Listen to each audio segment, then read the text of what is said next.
What is up, and welcome to Ask DLF, the place where we are going to answer all of your questions, every single one of your Dynasty questions that you've ever had in your entire life. You can ask us right here. We've got Tyler in the house. He's right there next to us. We got Addison. There he is. I've been here this whole time. We got to change the background there. Addison, let's see. There we go. Is that the one we're supposed to use? Oh, wait, we got it wrong. That's the overlay. All right, there we go. There it is. Addison in the house. Appreciate you tuning in.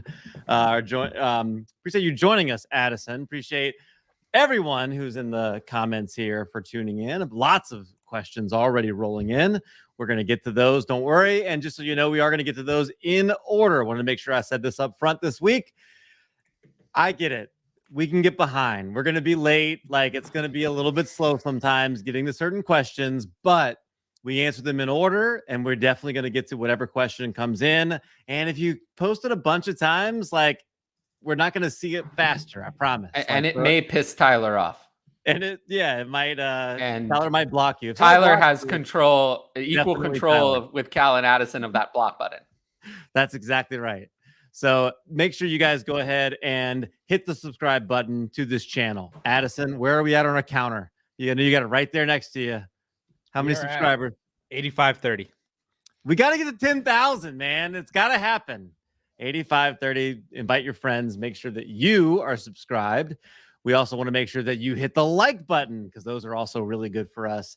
Every time you hit the like button, Addison gets his wings. He gets happy. He's excited.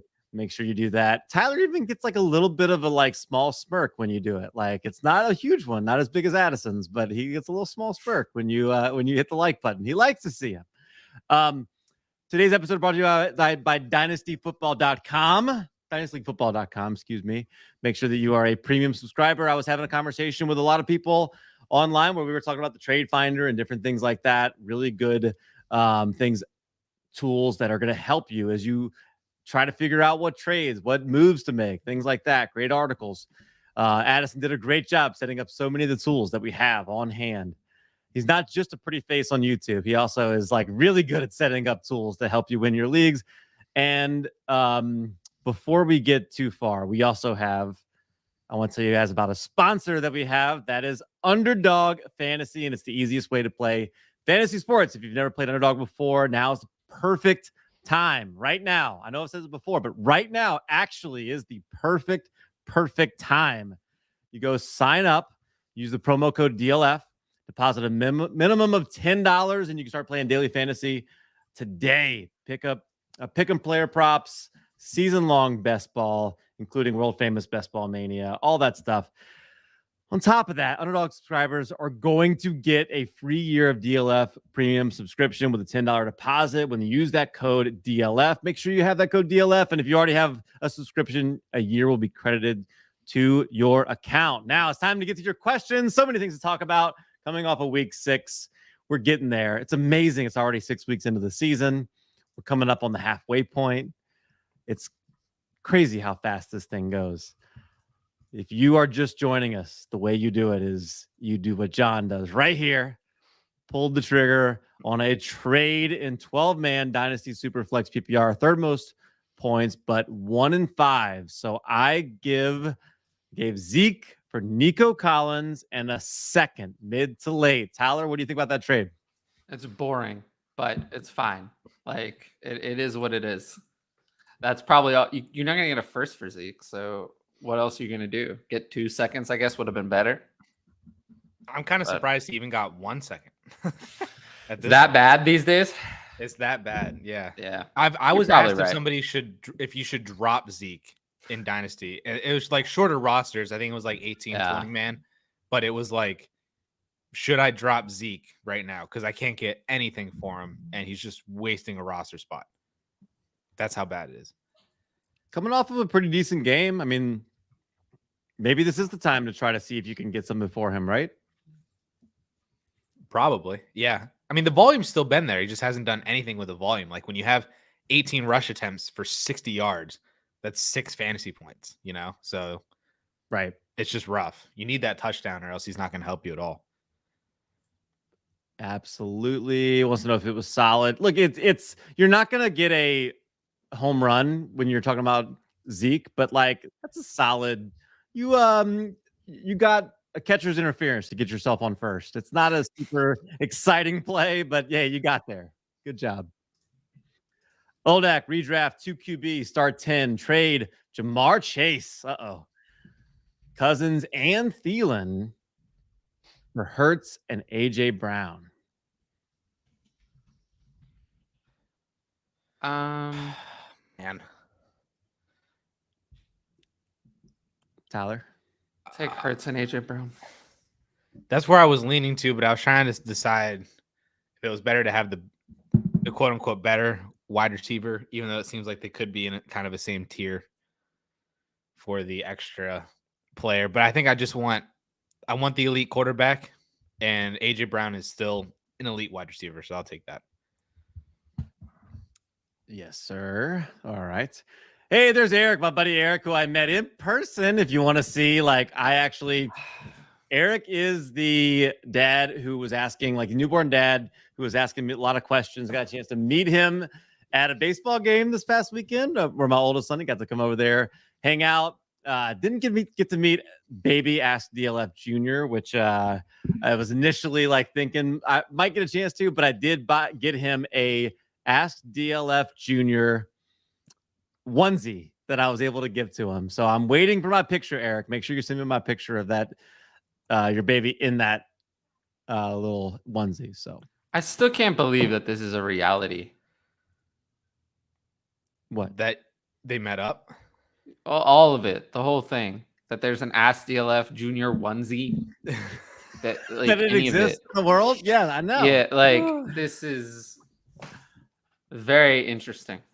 That's honestly, like, Eric, to Eric's question here, one thing that made you smile, like, I've been smiling every single day because I feel like I just remember that tweet, and it's just like the fact that happened might be like the best and most wholesome thing I've ever seen from this industry. Dude, it was so cool. Like, and look, shout out to my wife, did a great job. Like, it was her idea to get the onesie, and I was like, that's perfect. Yes, let's do that. Let's get that. We can give it to him. And it got drowned out because, like, so many people like were so up in arms about my tweet saying like trading would get better if like there was transparency where your whole league could see the offers. Like, we don't have to get into that, but like there was so much traction on that. I feel like my tweet showing like Eric and the Ask DLF Jr. got drowned out. Nobody really ever saw that one. So I don't know. I might tweet that out again. We'll see. Do it again. Just retweet it. Retweet it now. So yeah, like, you gotta go check it out. I'm gonna go do that. Awesome. All right. What else? Tyler, something that made you smile. Where is it? Oh, not that. This. Hey. Nice. If you really want to know how to give me wings, that's how. Nice. Eric chimes in here with a question. 12 team Superflex, Breece Hall, Chris Godwin, or 323 first and thirds. Ooh, two look to be playoff teams. Another one looks middling. I'll take Hall and Godwin. Hall and Godwin. Really? Isn't that crazy? Yeah. Wow. If so these how are many playoff team firsts? Hall's the Dynasty RB1. I mean, come on. Yeah. Okay. Yes. I think Godwin's worth the one first plus. Like the first and third isn't enough. Maybe first and second. And then if the other two first for Hall, I'd rather have Hall. So, yeah. Okay. So if what would that line be for you? 2 first and what would equal? Depends on exactly where they are, but right. Hall is worth a lot.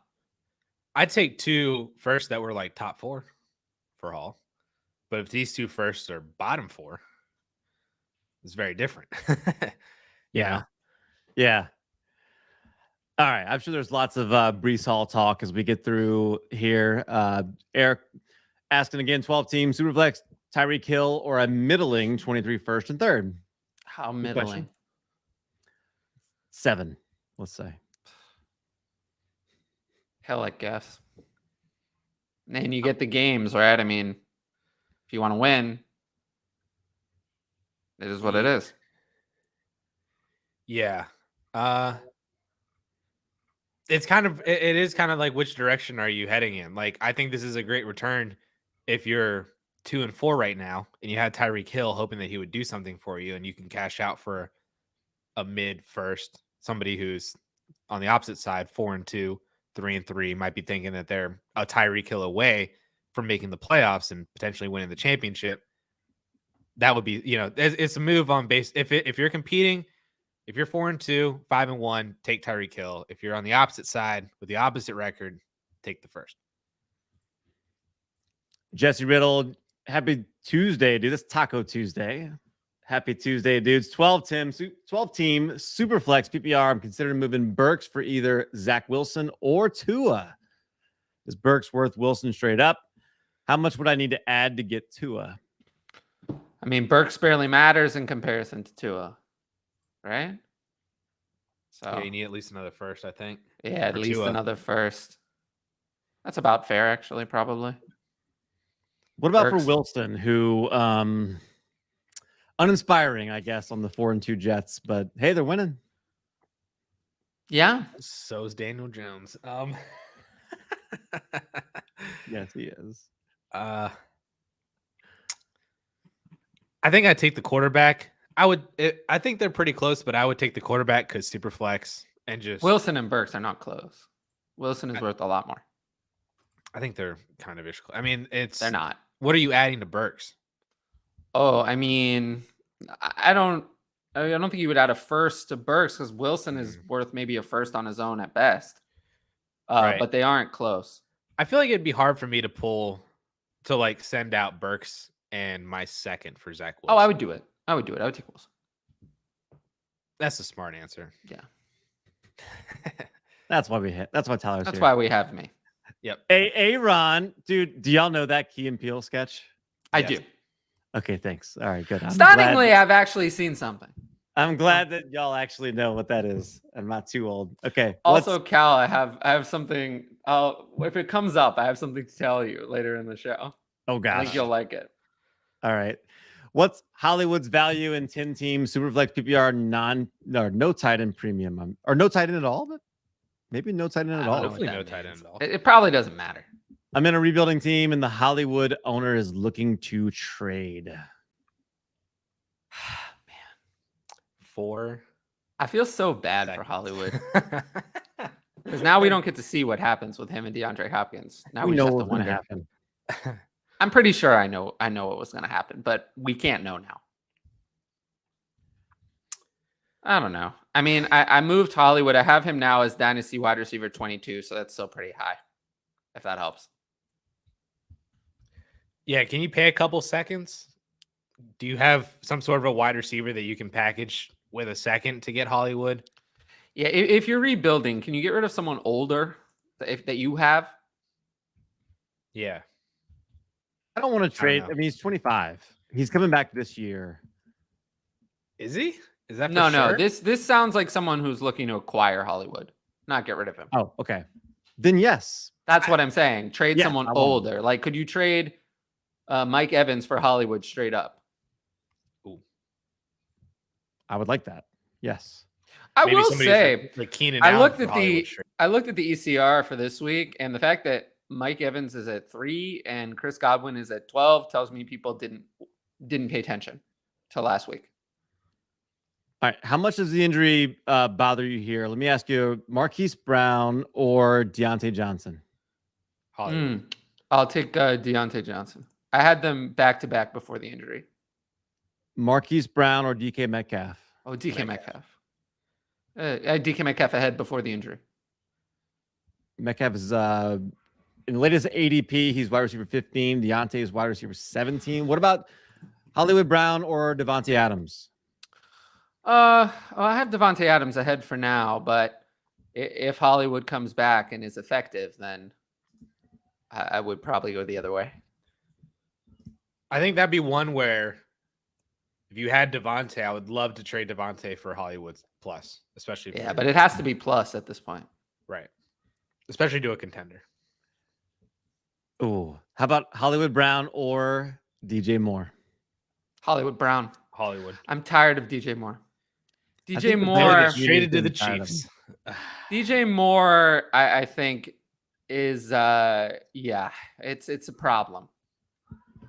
I have DJ Moore at wide receiver 28 in Dynasty. That is not happy with DJ Moore. It's not no good. It's not bad. It's just like it's disappointing.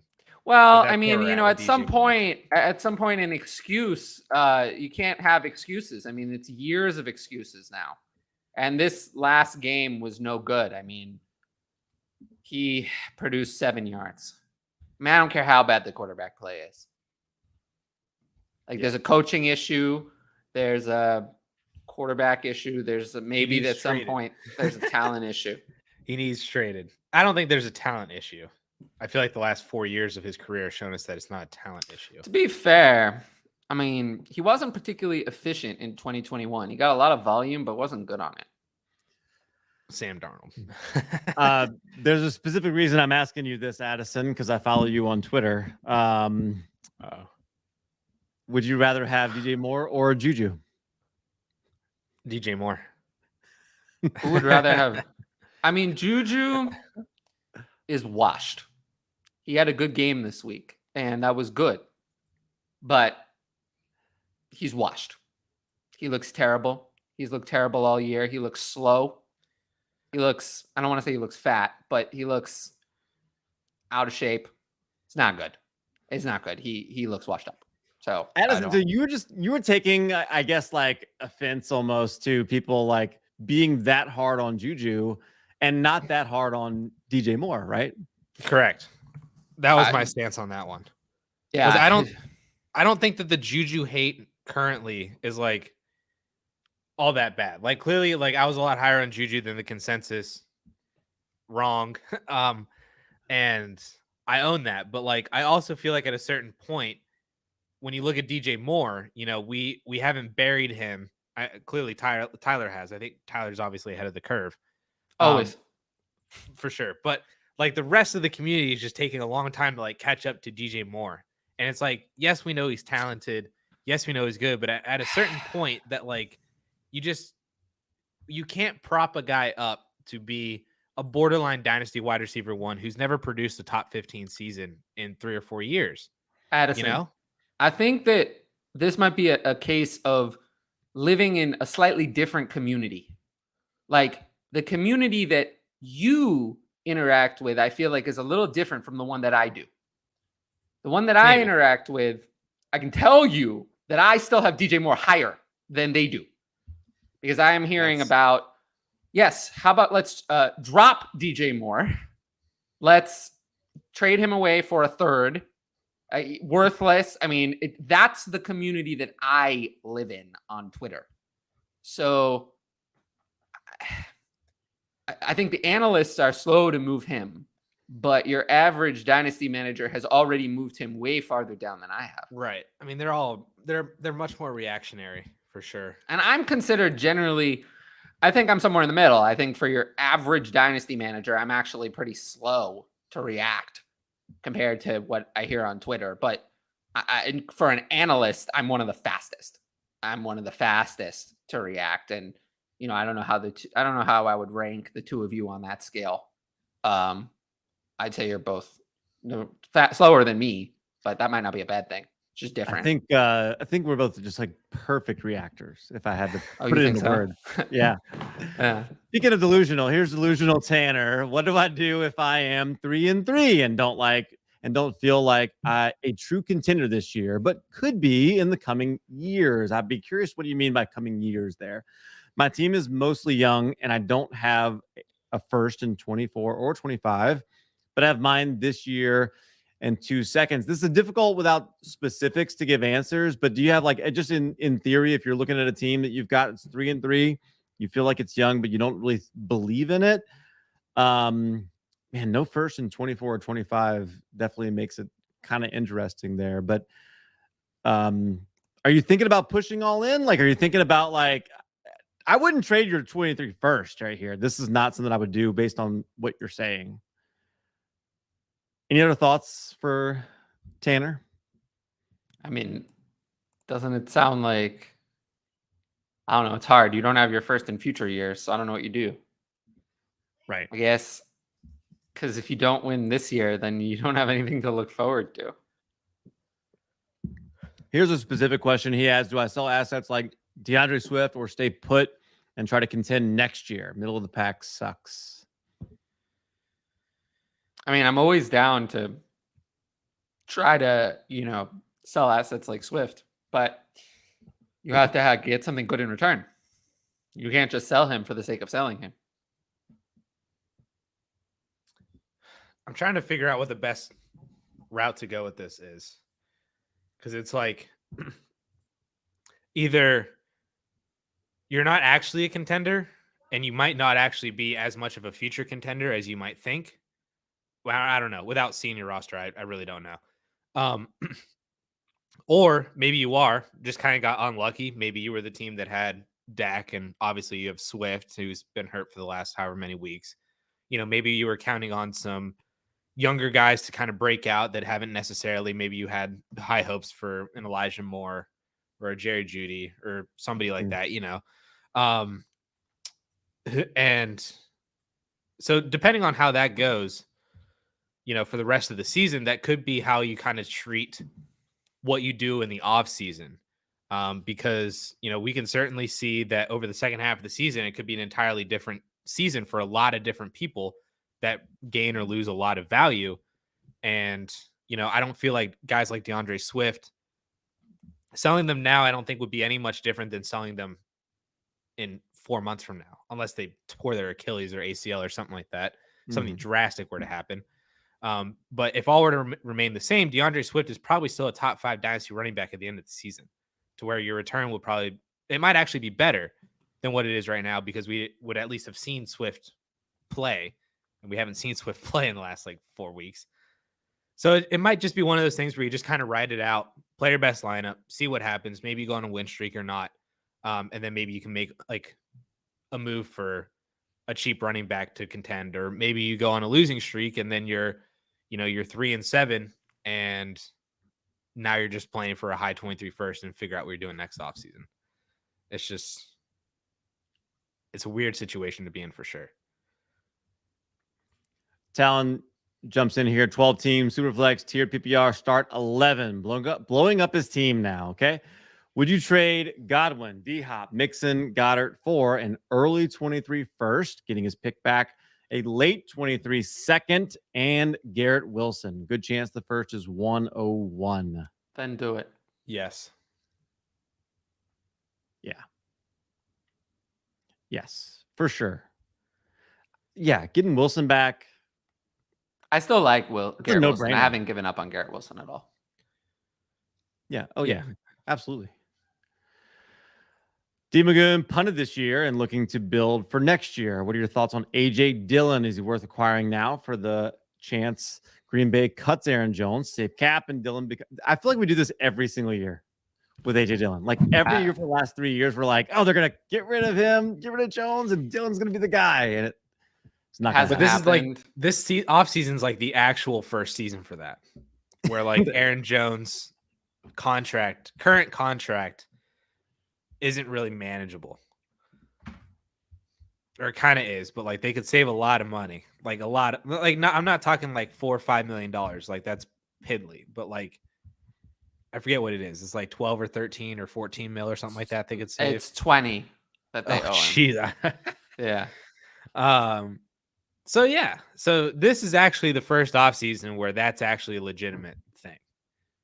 Yeah, no, they owe him 20, and he has a roster bonus due on the 3rd day of the league year, so it's either cut him or they're stuck with him. They're going to restructure it. This we do this every year, though. This is Jonathan Stewart and D'Angelo Williams all over again, where we're just waiting for Jonathan Stewart to be the guy. What if it's DeMarco Murray and Derrick Henry? I just don't think it is. I think this has just gone on too long now. In other words, I guess it depends on what the cost of acquiring A.J. Dillon is. But what are your expectations? I don't think A.J. Dillon is ever going to be worth an RB1. That's going to be where his value is. So I don't know why if you're rebuilding, I don't know why this is the guy you're going to get. Yeah, I agree. It's not the guy I'd be targeting. If you could throw a second at him and get it, then I'd do it. But I'm fine with that. Sure. But I don't think that's happening even now. Right. That's the low. 10 teams start 2 QB. What should be added to Stafford and Swift to get Josh Allen? A whole other first. I mean, that's what it would cost. Stafford's. Yeah. Yep. Stafford and I would do that. I would do that to get Allen. Like, I know it's 10 team, but it is start 2 QB. I would do it. Thoughts on if Terrace Marshall or Shi Smith can be anything in Dynasty moving forward? My thoughts are, who cares? If DJ Moore can't, why would they? Okay, let me ask you something. Because I thought about this. Who would be successful in Carolina right now? Devontae Adams? Yeah. Justin Jefferson? Yeah, I feel like we make a lot of excuses for DJ Moore when, like, Deontay Johnson, like, his first year with Duck Hodges wasn't bad. You know what I mean? Like, I just feel like I don't know. It's tough. Gary Russell, I have a chance to get Justin Herbert and Debo in a deal, but I am going to have to give up one of my rookie wide receivers in the trade.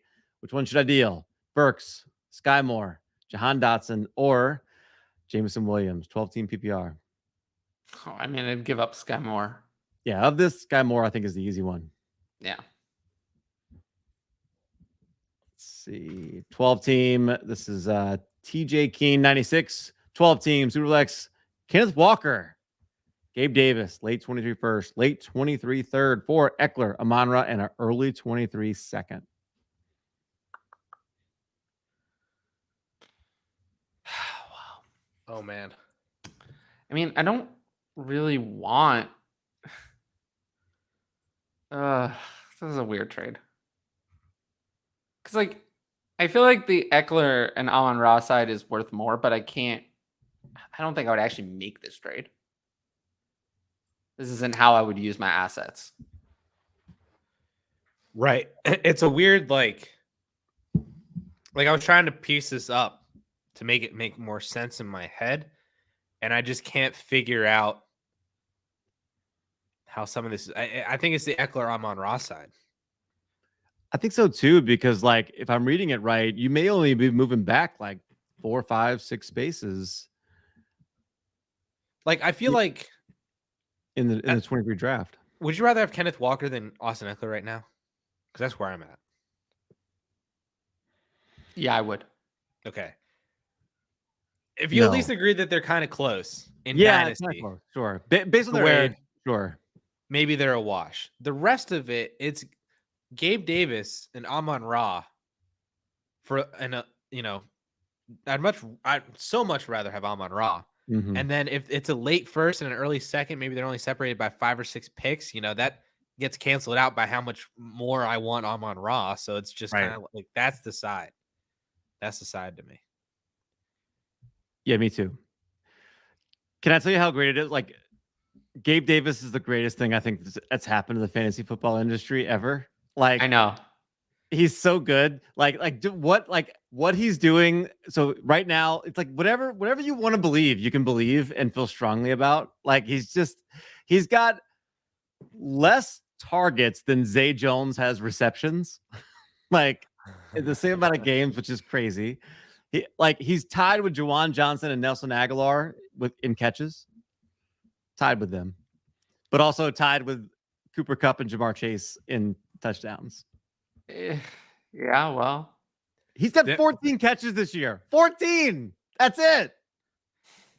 Did I see? I think it was. That's the game. Was it CD Carter who was just like?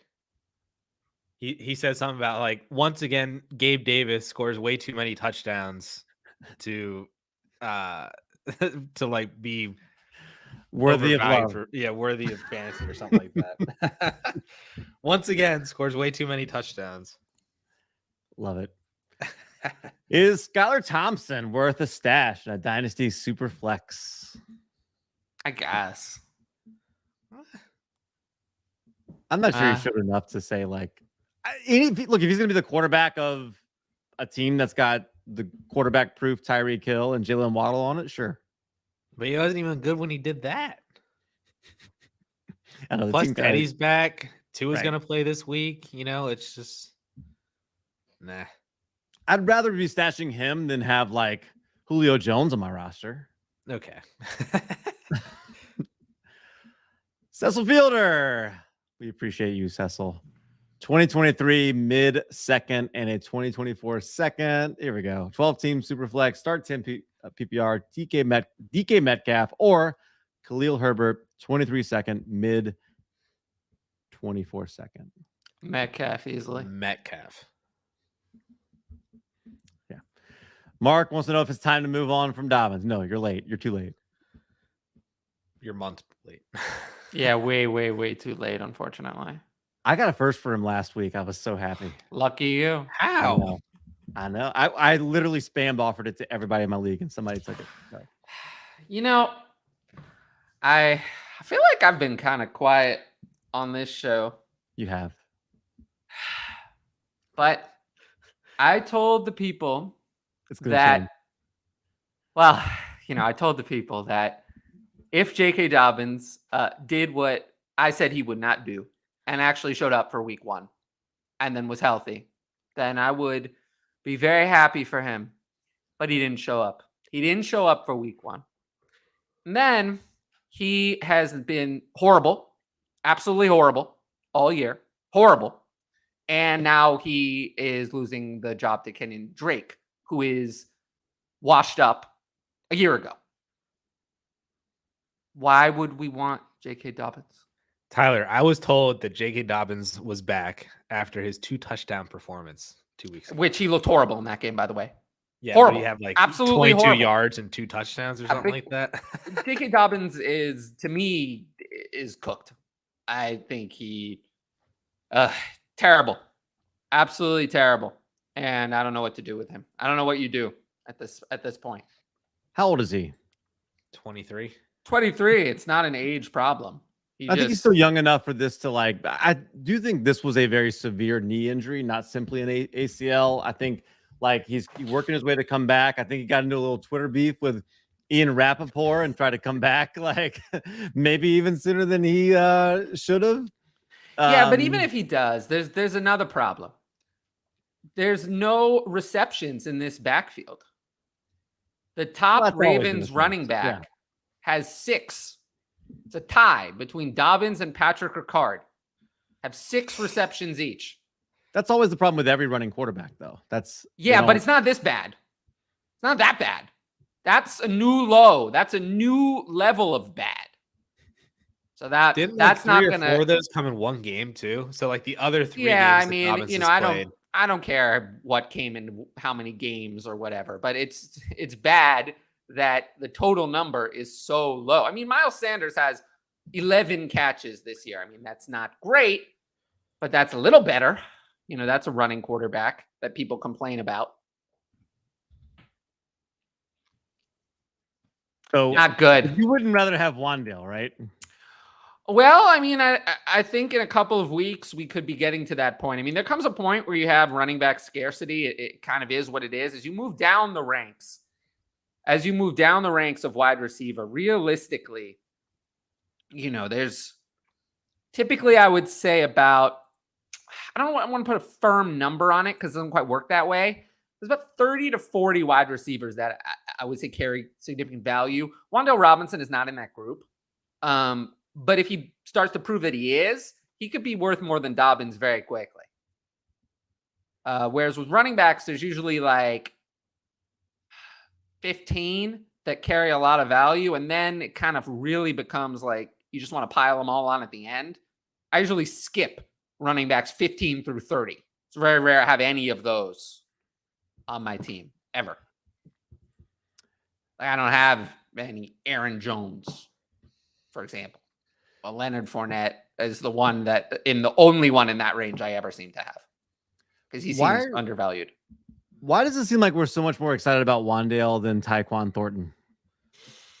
Better prospect, better production. And People don't want to hear it, but better coach. There are a lot of I questions. don't want to hear that. Wandale's profile too. I mean, it's not like it was some kind of a perfect profile. Like I think production-wise, it's pretty perfect. I mean, look at the production. It's what else would you have wanted him to do? Be taller. Be taller. Okay, so sure, be taller. But the production is there. The production is there. That's a great moment in the show history right there. Be taller, so he could be your height, Addison, and then we'll see.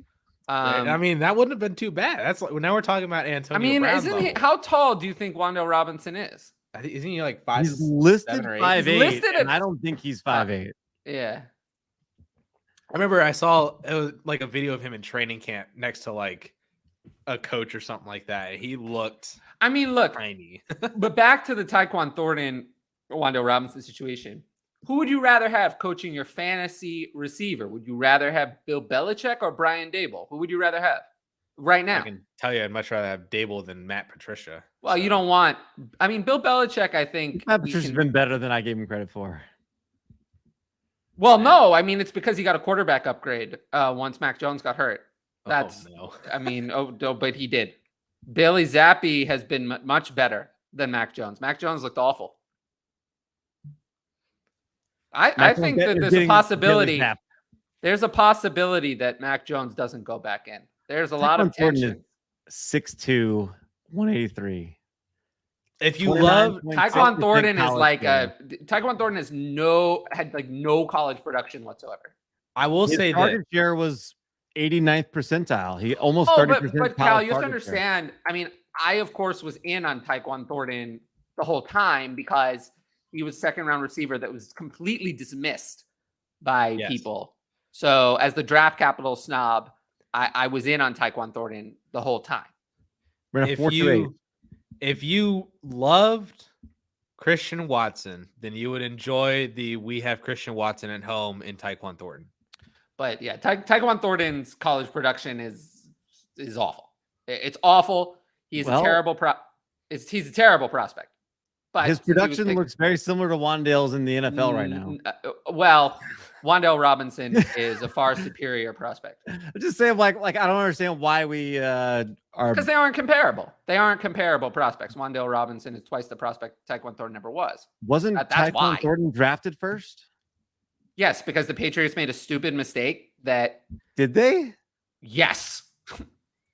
Yes, they did. If they had drafted Wan'Dale Robinson, I think they'd be a lot happier. You're saying I believe the Packers passed on George Pickens multiple times. Real NFL scouts liked him better.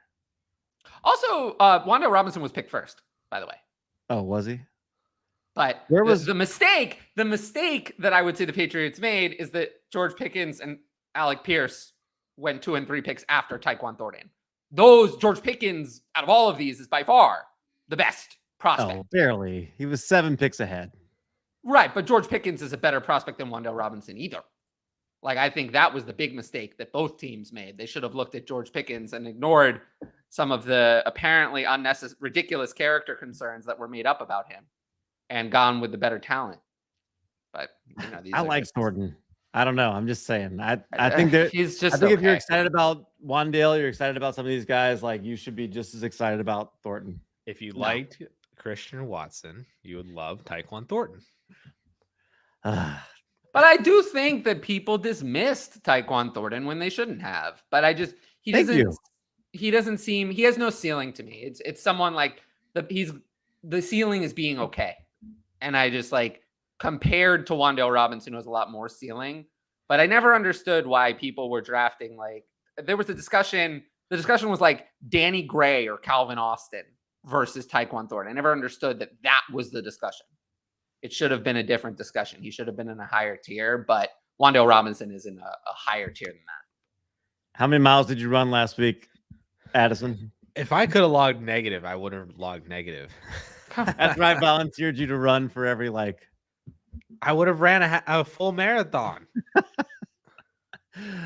Mace wants to know 23-second for, I keep wanting to say Devery Henderson. Not Devery. Who is it? Darrell Henderson. Pat Fryermuth, non-tight end premium, non-super flex. Players. Yeah. Sure. Players. Yeah. Players. But I don't mind selling Henderson right now. Oh, I I think mean, you have Henderson to. sucks and has gained a lot of value, so he's someone I would definitely sell. Fryermuth, not as eager to sell. Yep. Malcolm Brown Fryermuth rolled out of bed and got 7 carries. Like, they don't want to give Henderson the full No, load. we Like, know this. We've been saying this for years. yes. But Fryermuth is not a sell for me at all. I mean, he, in the 4 games that he finished and like played the whole time, he averaged 7.5 targets a game. He's the best tight end from the 2021 class. So no, he's not. There we go. How much fab for Sam Howell in a 14-team superflex? Okay, let's reset this question. Why was Sam Howell on waivers in a 14-team superflex? Why are you just asking me this now? Couldn't be in Addison's league. Well, it's a big mistake. He should not have been on waivers in a 14-team superflex.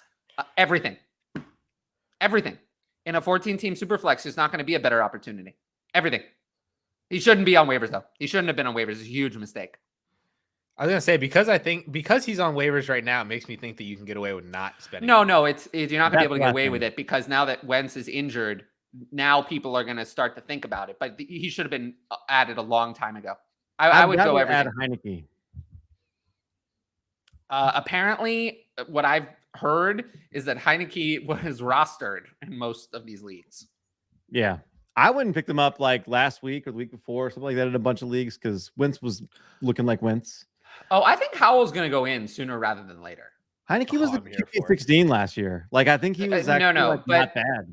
No, he was bad. In a 14-team superflex league, the QB 16 is valuable. No, he was bad for real life. For fantasy, he was fine. Yeah, for real life, he was bad. It's a fantasy show, I know. Right? But the Commanders, if he continues to be bad for real life, will remove him from the game and try out the rookie quarterback. That's what I'm saying. But they're consistently saying he's not ready now. That's what they're. I agree with you, but I think that what's going to happen is now that Wentz is out, Howell will prepare. They were using all the backup reps on Heineke, right? So now they will have. I think Wentz will be out longer than it will take Howell to be whatever you call ready to participate in a game. This next week is against the Packers and then the Colts after that. I think if it's 2 disgraceful performances, then I think on the next week against the Vikings, I think Howell goes in. If they lose 2 more games, they go to 2-6. I think Howell goes in against the Vikings on 3 games from now. Do you think you could get a 23-second for Howell right now? No. I would take it if I could because I don't think Howell's the long-term answer.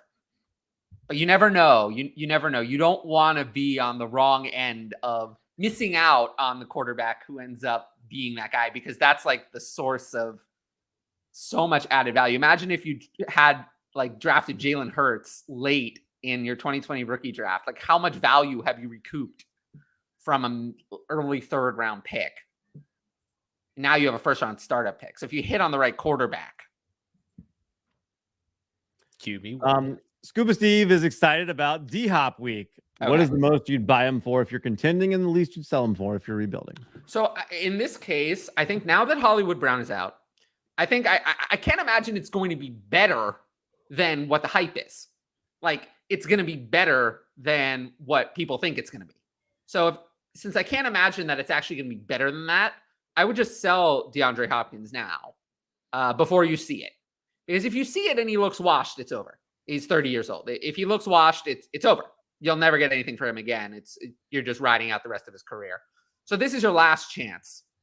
And I'm not buying him really. I'd look at other places to try to buy players. Selling him, I mean, I'd like to get. Can you get now? Originally I was saying you can get 1 second. Now you might be able to get a little more than that. Right. Now that there's more of an opportunity. Could you get? I don't think you want to see it because I don't think it's going to help. I think the expectation is that he's going to come in and be pretty good. So the only thing he can do is disappoint. which I'd buy for a second. Which is likely for a 30-year-old. Well, I know me and Addison disagree on this because like I don't think he was good last year. Like his averages last year, like his fantasy points were held up by touchdowns, but his averages last year, 6.4 targets a game, 4.2 receptions, 57 receiving yards. This is like he was competing with AJ Green. Like this is like not, he didn't have like, and look, say what you want about like Robbie Anderson and Rondale Moore. Rondale Moore got 10 targets last week. Like I don't think he's just going to go away. Zach Ertz is there. Like he's got he's got to compete with him. I mean, like I just don't think he's the same D-Hop. Like I love DeAndre Hopkins. Like he is one of my favorite players to talk about ever because I think he's one of the smartest football players, smartest wide receivers. But I do not think we're getting the same level of D-Hop. And if you can sell him, I would sell him whether I'm contending or not. Yeah. I mean, I don't know if he's going to be as bad as he was. Why would he be better? Like what would hurt? Like, he didn't get hurt until week 9. Well, we don't know how hurt. It seemed like he was hurt kind of the whole time to me. I guess we don't know for sure. I'd buy for a second. If you're selling him, I want I'm a young wide receiver plus. Tyquan Thornton. Zach says, do you guys think the Panthers trade DJ Moore? Only reason I can find myself holding on to him in Dynasty. This is why you have to sell him, because there are people holding out that hope. Unfortunately, no. I really hope they do. I think they see him as like a core piece of their team. I think he should go like punch a coach in the face, and then they'll trade him the next day. That would be funny. Please, DJ, for the sake of you, just go up and like punch Steve Wilkes in the face. We know it's not going to be Green Bay. They literally, the biggest move they've made is go to get Randall Cobb. Like it's not going to be them. Kansas City Chiefs, like we wanted them to go draft a great wide receiver. They didn't go get any of the guys we wanted them to. Like, I just don't think the teams are building their franchises this way right now. I see, like, so when you said that this is why you trade him now because there are people holding out hope, like, I feel like I'm one of those people holding out hope that he's going to be traded, but I'm not paying extra for that. Like, I want to buy DJ Moore, but that's because I think DJ Moore's price right now is super, super low. That like people are like, will you please just give me a second round pick that's going to be the 209 for DJ Moore? No, I can't sell him for that. Right. But that's how I feel like people like there's a lot of people out there that feel like they want to do that right now for DJ Moore. And that's when I'm going to be buying. I'm not paying a first. I don't honestly think you can sell him for a first right now.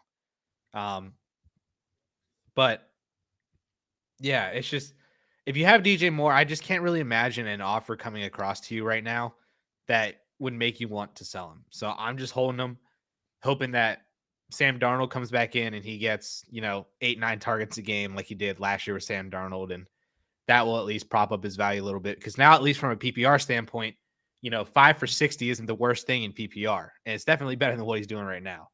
Mm-hmm. And then maybe he gets traded, maybe he doesn't. Maybe then the Panthers are so bad next year that they have a top 5 pick, and maybe they draft a quarterback, and that'll raise his stock. I feel like there's just so many different ways for him to gain value from what I think is like the lowest point he's ever been in his career right now, that like I'm willing to buy in on that at that lowest point. Could you trade him for Marquise Brown plus? Or do you think it'd be more like Marquise Brown? No, I think you need to add to still get Hollywood right now, even with the injury. Yeah, because I've got to do more in a couple places and trying to think of like what my plan is going to be, and that's Elijah Moore. Like I was thinking about like trying to find a trade that included Elijah Moore. Yeah, I could see that. I feel like Tyler would probably say like go get Jameson Williams or something. Oh, that would be a great idea. Yeah. So it's almost like we don't need me anymore. You could just talk about what I would say. Tyler would just say, just go get Jameson Williams. Yeah. So there you go. Similar to what Pato VM asked here about a good offer to get DJ Moore. So I pulled up the trade finder, and this is DJ Moore or Nico Collins, Josh Palmer, and a 23 second. DJ Moore. DJ Moore and AJ Dillon or Michael Pittman and Jeff Wilson. Pittman. Mm-hmm. There's not a lot like so. DJ Moore, Zach Ertz, Alan Lazard for Christian Kirk, KJ Osborne, and Darren Waller. It's pretty low. Yeah, like I would throw in like a second and maybe somebody who's kind of putting up points right now, but doesn't really have that sustainability. Like if somebody's competing, they'd really need a running back. Can you trade DJ Moore and Darrell Henderson for DJ Moore, or a second and Darrell Henderson for DJ Moore? You know, Jeff Wilson in a second for DJ Moore. That would be what I would try to do. Is Chris Godwin and J.K. Dobbins enough to tear down from Josh Allen to Herbert in a 12-team Superflex? Yes. Both of them, yes. Both, yes.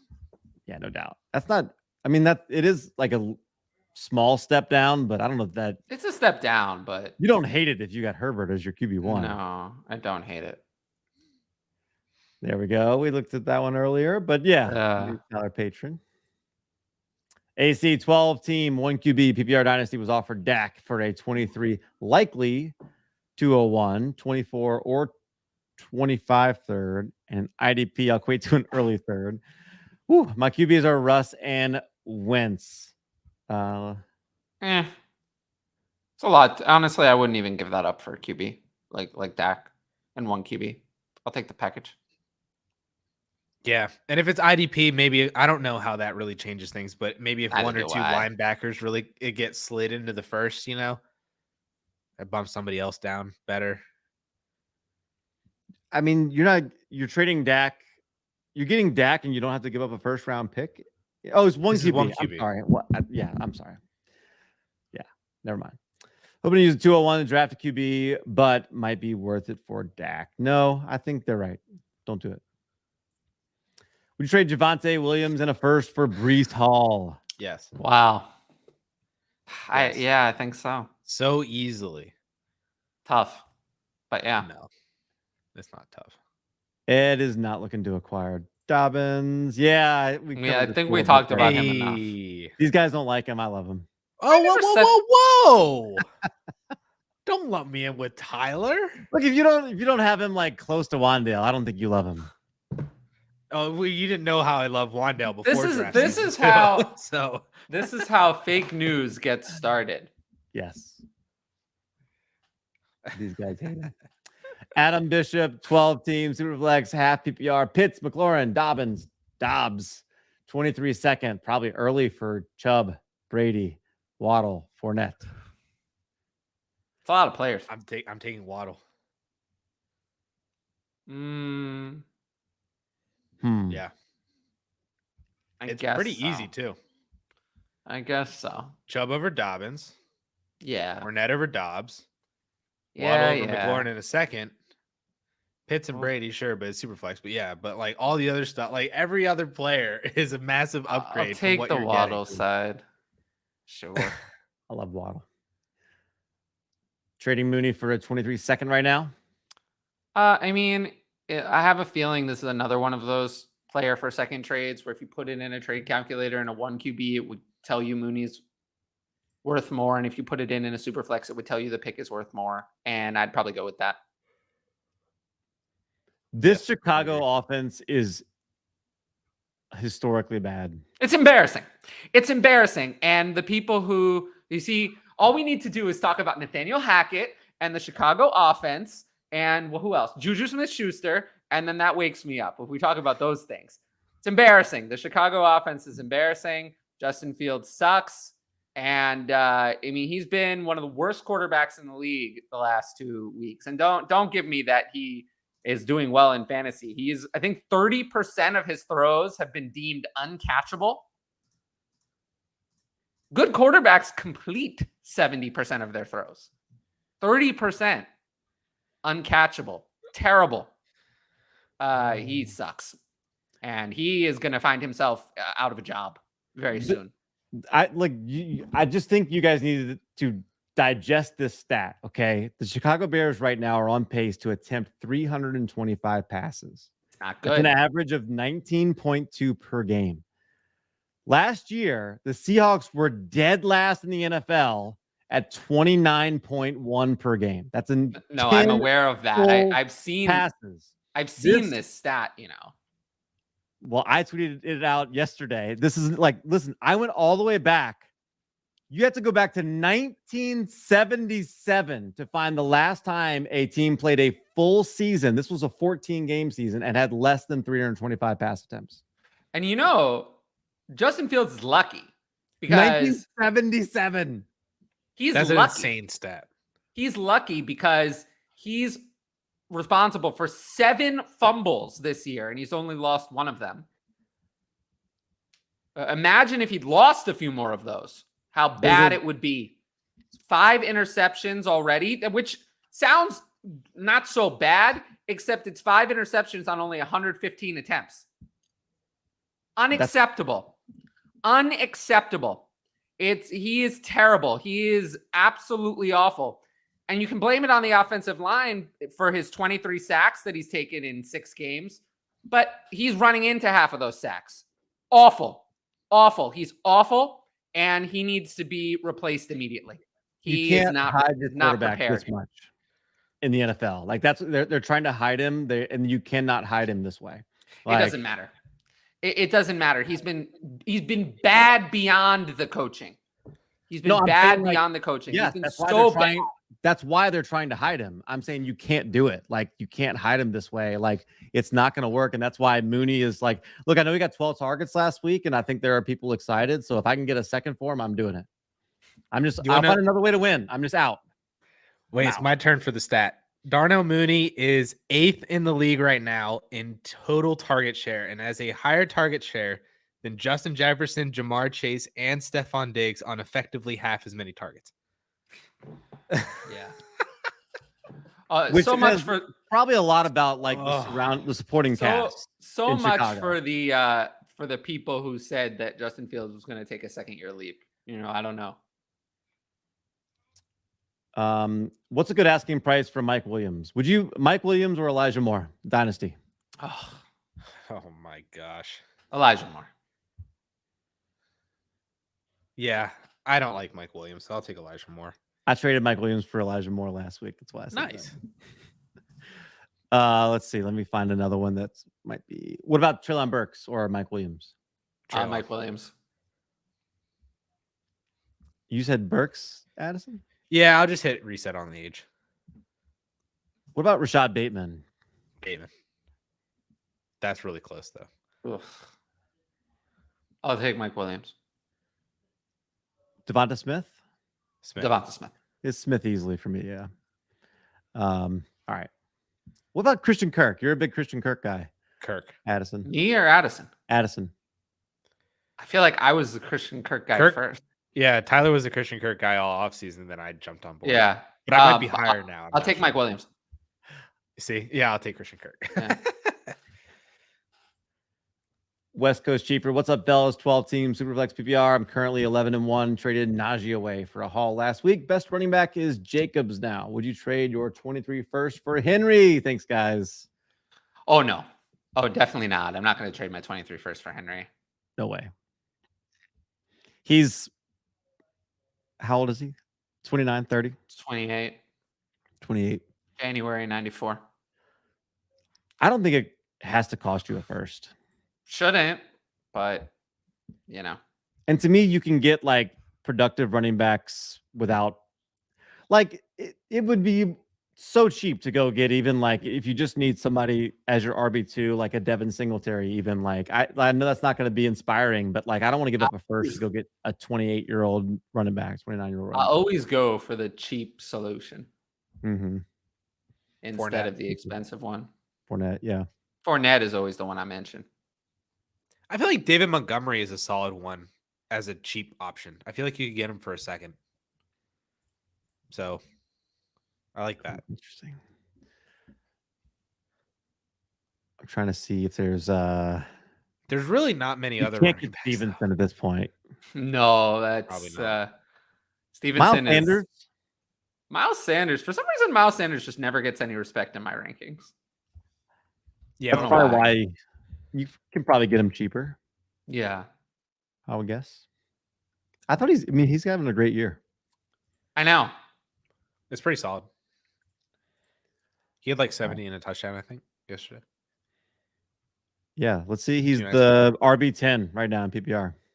Yeah, I don't know why. I just I never seem to be able to trust him. But maybe What's I the should. value of the projected 23-101? Well, Your how high do firstborn you child. Everything. How high do you have Jonathan Taylor right now or Breece Hall?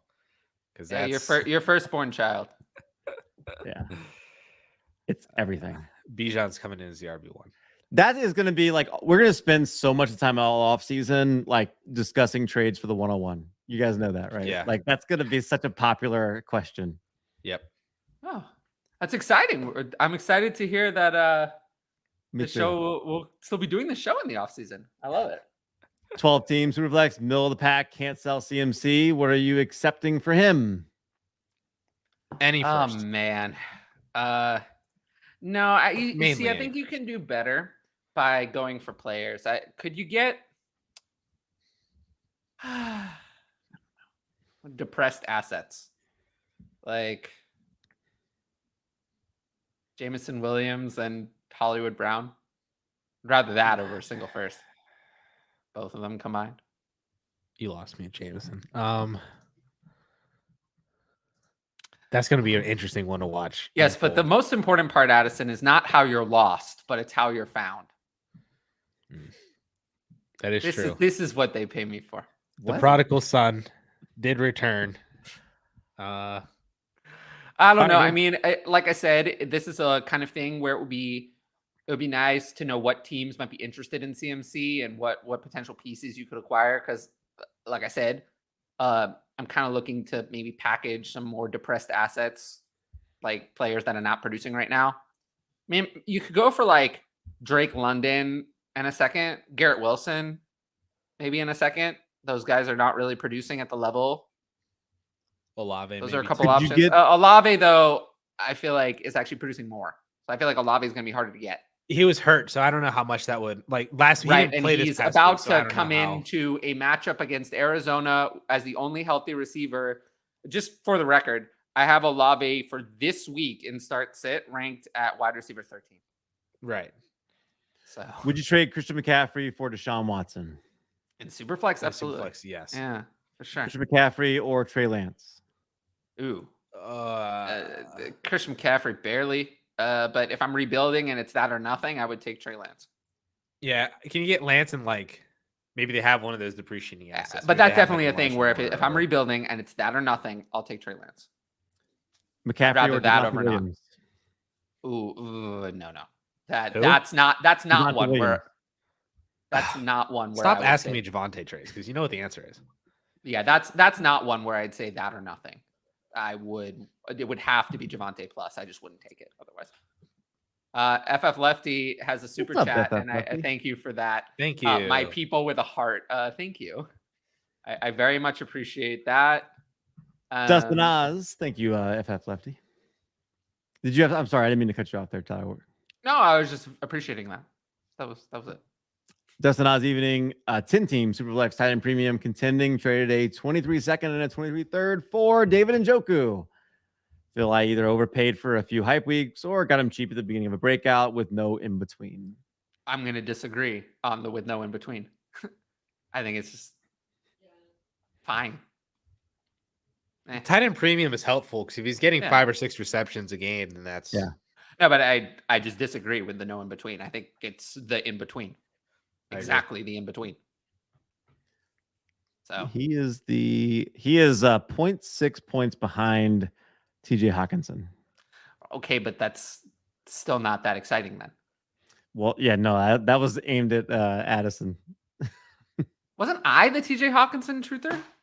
This goes this season, yes. This goes Last back season to it was the show me. we were on. No, it was still last me. year. I was like TJ Hawkinson obsessed. Oh, here, Addison. We have our first dating site. Oh, my show was derailed yesterday. Even on my channel, my channel is big enough to be the dating sites found by dating sites. Yeah, they come in and try to advertise in my live chat. But on my show, they're trying to say that like fantasy football people are like lonely. Is that what that like? This feels like. Hey, I mean, look, I will say that dating site people. 2 of the 3 of us are married, and the other one was married. So, like, not that lonely. How much fab for Tyquan Thornton out of 100? In redraft? Not sure I'd pick him up. Oh, in redraft? No, he's not worth picking up. It depends. It depends on who's on waivers. It always does, but I'm not spending any amount of significant fab on. I'm not spending any amount of significant fab on a relatively irrelevant wide receiver. So 0. But pick him up if, I'd rather have Wando. Tyquan Thornton has the same fantasy points as Treylon Burks. Well, I don't care. And I wouldn't want Treylon Burks in redraft at all. He should have been dropped. Unless you have an IR spot for him. I think, yes. I'm not saying I'm going to go out and spend all of it. You but have like an obsession here. Dude, I thought he looked great. Okay. And that's you have like an unhealthy obsession. 12 team Superflex PPR, get Breece Hall, give Waddle and a 23 first late. I don't think I'm doing this. I get it, but I think I'll pass.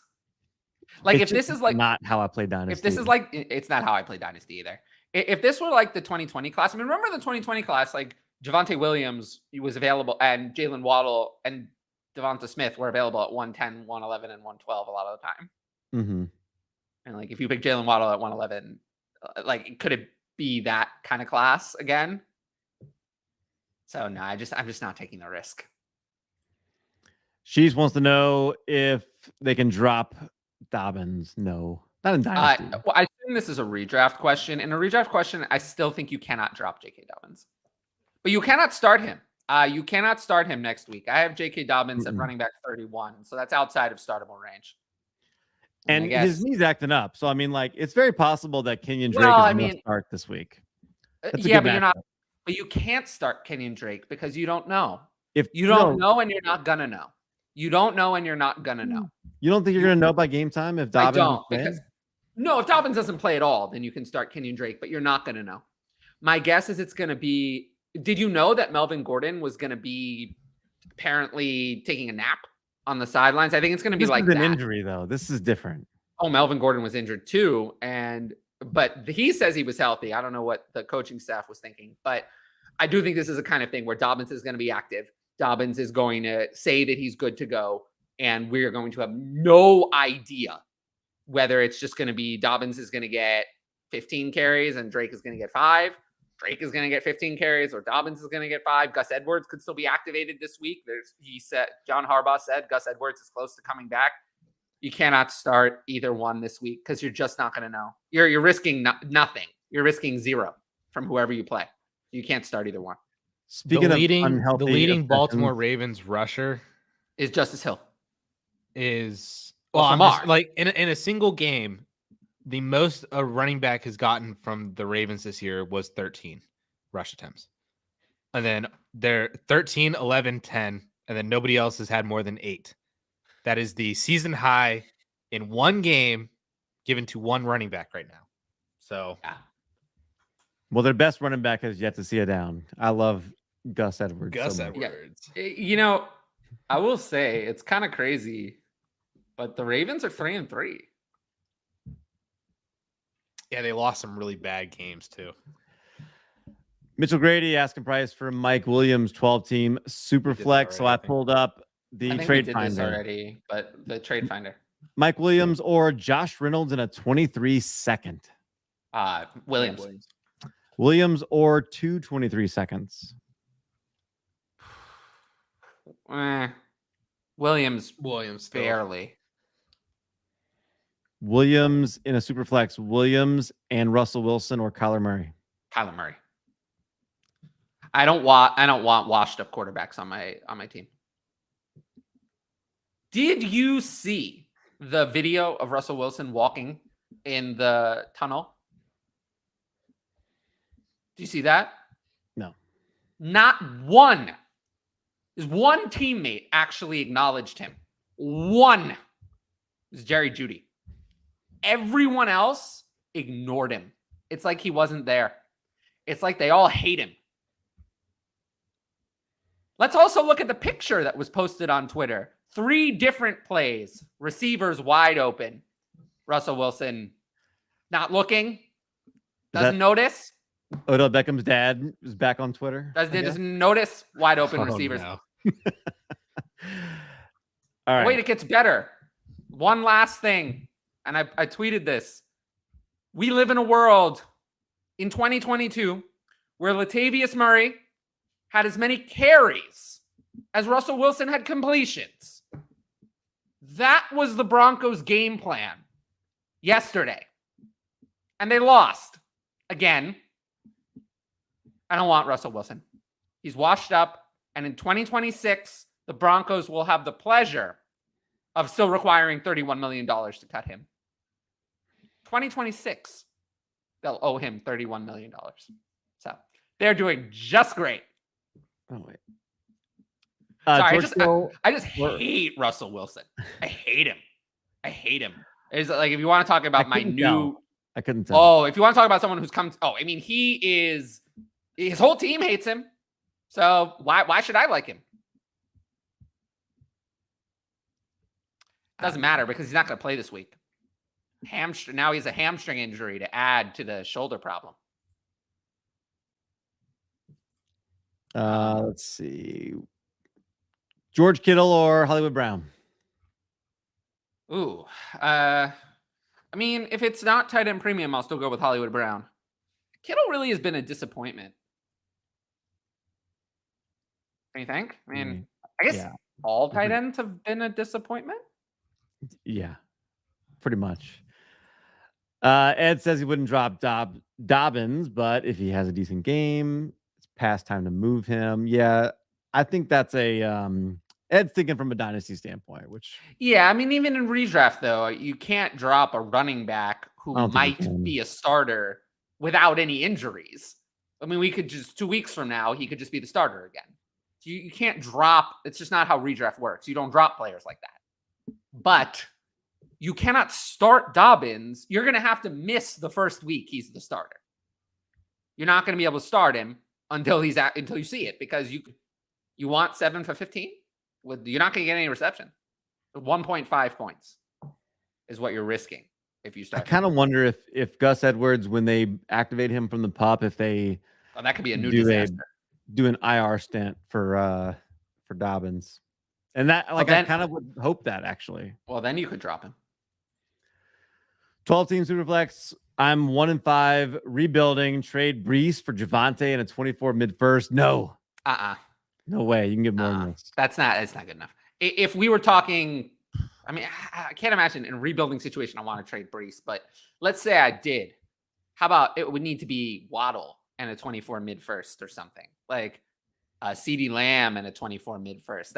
Now we're talking about something, but a running back already who has a major injury and a first in 2024, that won't cut it. It's not good enough. Matt wants to know JMO or Rondale and a mid second. I'll take JMO for sure. Actually, dude, Rondale. Oh my gosh. Rondale Moore. He had 10 targets and 49 receiving yards. Rondale Moore, I don't think is really going to be anything. He would have needed 20 targets to get. To be fair, Rondale Moore was about to be relegated to irrelevance before this Hollywood injury. If Hollywood had come back, then there would have been no targets. Hollywood had been there and Nuke had come back. There would have, with Ertz still in his role, Rondale would have been relegated to nothing. So the only reason Rondale still has value is because of the Hollywood injury. Now, I do think Rondale Moore is going to provide you a sell window. This is it, by the way. Let's take this. But this is the kind of deal I would look to get done. Which Moore, and who was blaming Moore for me? Probably blaming DJ Moore for his poor performance this week. Just at some point, At some point, you would think a really great wide receiver would manage to do something. Or maybe Something, it's just not anything. going to happen, right? Like anything, any play. I mean, any big play, anything exciting all year, but nothing. I mean, it's not just this game; it's every game. So we worked really hard to not blame Allen Robinson last year. How'd that work out? Poorly, but I don't think DJ Moore is washed. I just feel like we need to readjust our expectations of how good DJ Moore actually is.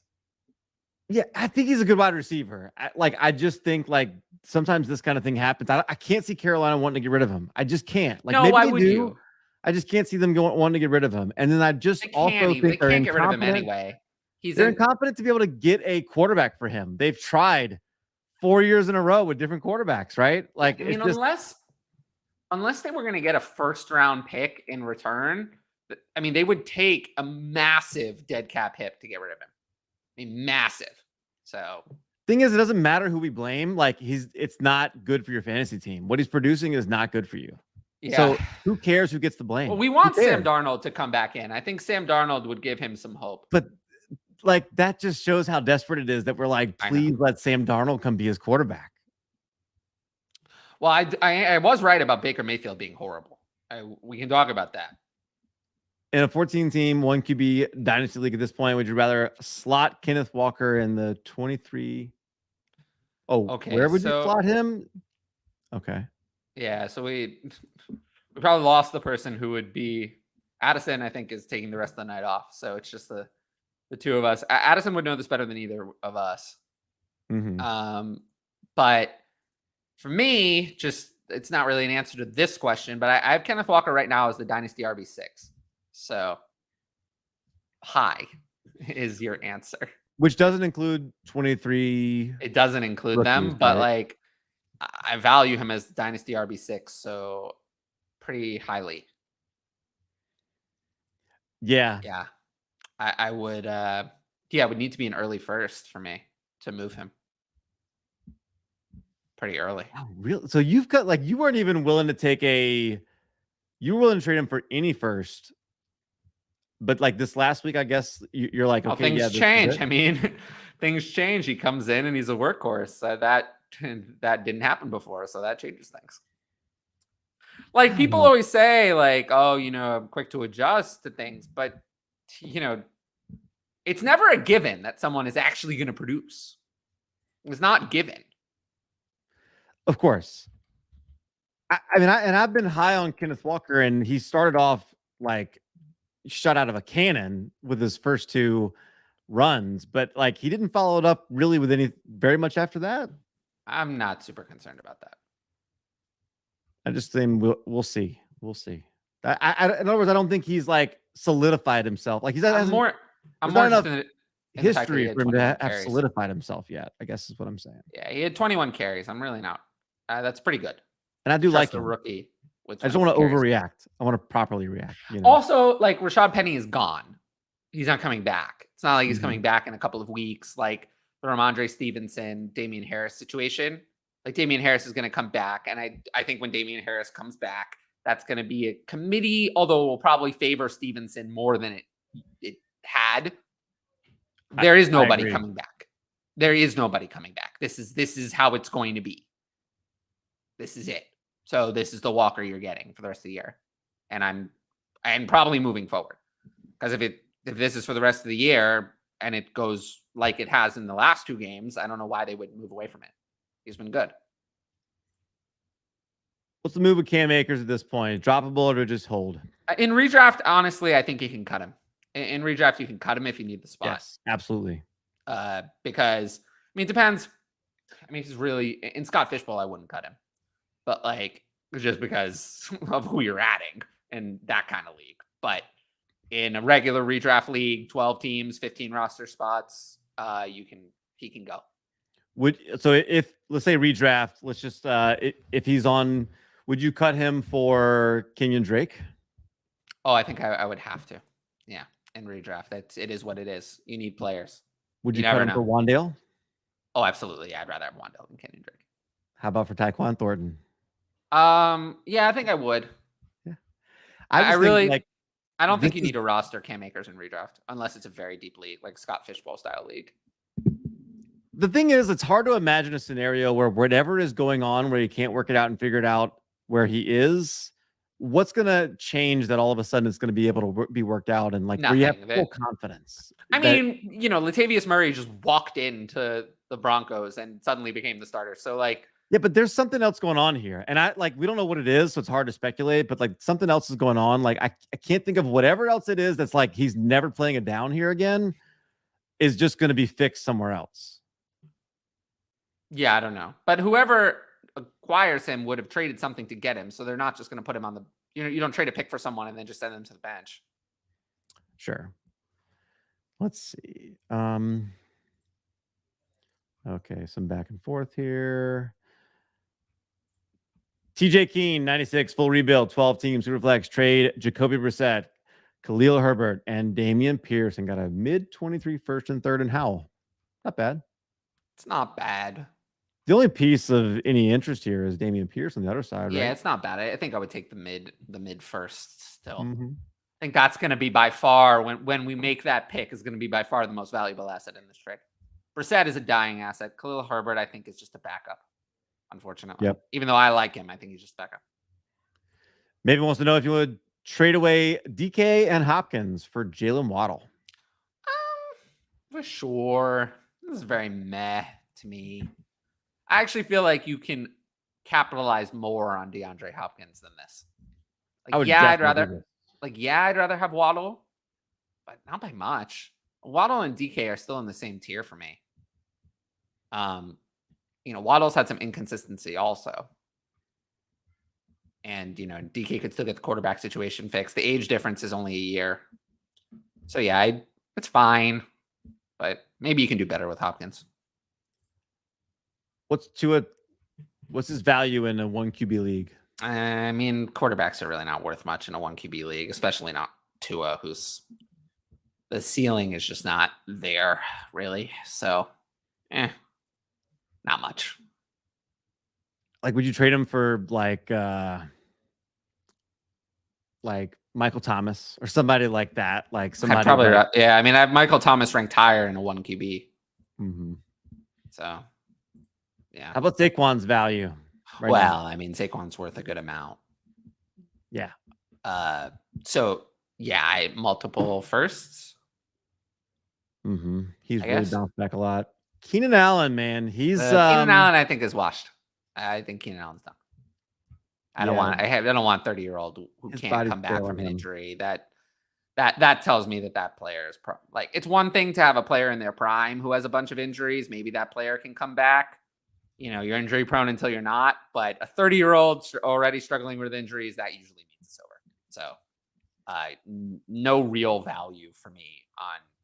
I guess he has some value, but I'm not even sure I would pay a second to acquire Keenan Allen. I think Mike Williams is the one there, although wildly inconsistent. And it would help if Justin Herbert were actually playing a little better. He looked badly hurt last night. I don't know if you noticed that. Yeah. He was throwing sidearm. I mean, I don't know what was going on there, but this rib issue is far bigger than they're saying. I agree. Would you, if I had Keenan Allen, would you trade him, try to find a contender maybe and try to trade him for, could you get Treylon Burks? Oh, I mean, that would be nice, but I don't think you can. Yeah, I think something like that, or I don't know, Wandale plus maybe. I think Keenan Allen is a cap casualty this offseason. They can save $15 million by cutting him. And I just do not think, I think you're better off with the $15 million and spending it on someone else than a 31-year-old Keenan Allen. He's going to have to take a pay cut if he wants to stay there. They're not going to pay him $21 million cap hit against 6 dead. Mm-hmm. He's going to have to come down probably, and I do think there's a possibility that they work it out, but he's going to have to come down to 12 or 13 million. Otherwise, they're just going to cut him. Michael's team is 2-4. Superflex 12 team. Give Lamar and B-Rob get Tua plus Waddle plus a 23 first. Okay, this is just excessive. I mean, I love Lamar, but yeah, I don't think I can pay maybe Tua and Waddle or Tua and a 23 first. Those are reasonable, but not Tua, Waddle, and a 23 first, even with Brian Robinson in there. It's too much. Henry lost Lance and only has Tannehill in a 16-team tight end premium league. Would you trade Lance plus Dobbins or Lance plus CEH for Herbert or Hurts? Yes. Yes, I would. Yeah. If I could trade Lance and Dobbins and get either one of Herbert or Hurts, like I mean, Lance is like best case scenario in that Herbert or Hurts. I mean, I assume this is a what, anyway, right? But even so, like Hurts is, I don't know. Jalen Hurts is really starting to. In a 16-team league, like that's still a good advantage if you got one of those top tier quarterbacks right now. Yeah, it's worth a little more in a 16 team. Let's see. Not the one we just did. Okay. Give AJ Brown plus Pollard plus Trey McBride. Get Gabe Davis, Gallup, and a 23 first, 23 second, and Bellinger.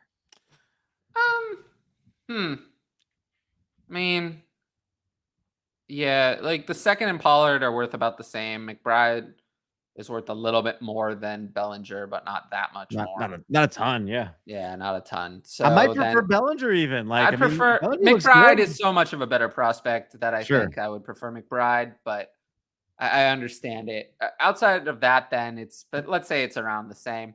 Mm-hmm. Davis, Gallup, and that 23 mid first for AJ Brown. That's not far off. I just wish it wasn't Gabe Davis. Yeah, I don't mind Gabe Davis, but how confident are we on that 23 first landing spot? Like if there's how middling is it? Like, is it mid to late, mid to early? I think that's going to swing me here. Because I think it's the kind of thing where I'm looking back on this, if that 23 first ends up being 103 or 104, I'm going to prefer that. That's going to be worth almost as much as AJ Brown by itself. If that 23 first ends up being 108, then I'm probably going to prefer the AJ Brown side. So it's really going to depend on, and that's going to be my answer to a lot of these 23 first trades that are close, is really you got to nail down what you think that 23 first is going to be. And obviously you can't know, but you can guess. So that's my answer here. Aaron wants to know, in a 12-team, 1 QB rebuilding, but it looks like I can compete next year. Thoughts on trading for Drake London? I have 323 first, an early, mid, and a late. Is London's value down due to that awful Atlanta offense? Okay, so the big thing is that I don't want to trade away my picks now if I'm rebuilding, because picks don't get hurt and players do. Mm-hmm. So that pick cannot get hurt. The pick is not going to lose value. It's going to gain value every day until the moment you make it. So now I would try to acquire Drake London, but probably not using picks. If you have older I don't players. know. Like, whoever drafted him would have taken him at like the 102, and like, so it's very likely that whoever has him isn't competing necessarily. So it's hard to find the right picks trade. Are traded, players maybe for value. Right. Like, that's, you never know who has what. And I always dislike when people say that, because it's I'm just saying, like in other words, like it's going to be a subset of leagues where he's going to be on a team that's competing. And I assume, if we're asking about it, that Drake London is probably on a team that might want to trade him away. Right, but for a first, and we agree, no, we're not doing that. Yeah, so then probably not. When I was thinking, okay, well then what else am I going to trade him for? And it's like like you're trying to trade with somebody who's got the same goal as you, which makes it hard. Well, then it's probably hard, yeah, but we don't know. Well, I can read Aaron's mind. I'm sure you can. New York Fire Exchange. Thoughts on Cam and possible landing spots? I can't even really speculate on that, to be honest with you, because I talked about this a little bit on my own show, and it inspired a little bit from Hutch as well to talk about it on his show, and then a little bit together. I didn't really come up with anything. Like, there really isn't a good spot. I mean, where would we tossed around a couple of options. I mean, I did actually mention the Giants as an option, but that's just backup. But I did mention the Giants as a team. They really don't have a backup running back at all as a team that could use him. A Christian McCaffrey, Cam Akers swap has been discussed so much. I don't think that's actually going to happen. No. So then, I don't know. I mean, where could he really go? I mean, Denver again, maybe. That Denver was the one I think that came up a good amount. Oh, the Ravens, I guess. They don't really need him. I think you have to think about what front office is potentially going to make a move like this, and it's just so It's going to be a hard team that's think. winning. I mean, the Eagles are 6-0, but do they really need another running back? They don't even Doesn't use feel like their the kind of running move they backs. would make. No, it's the kind of thing Howie would do. I mean, he's an aggressive general manager. I mean, if he's 6-0, I mean, if he's aggressive, he's an aggressive person in his transactions. So I could see him doing it. I just don't think that running back is the position they would acquire. I think it might be something on the defense that they could go for to even improve their defense even more. Just running back, I don't think is high on their list.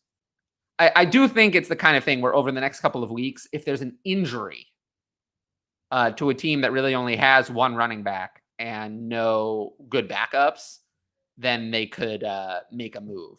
Although the Dolphins are a team, but Cam Akers doesn't really fit their running style at all. He doesn't fit their system. So maybe not them.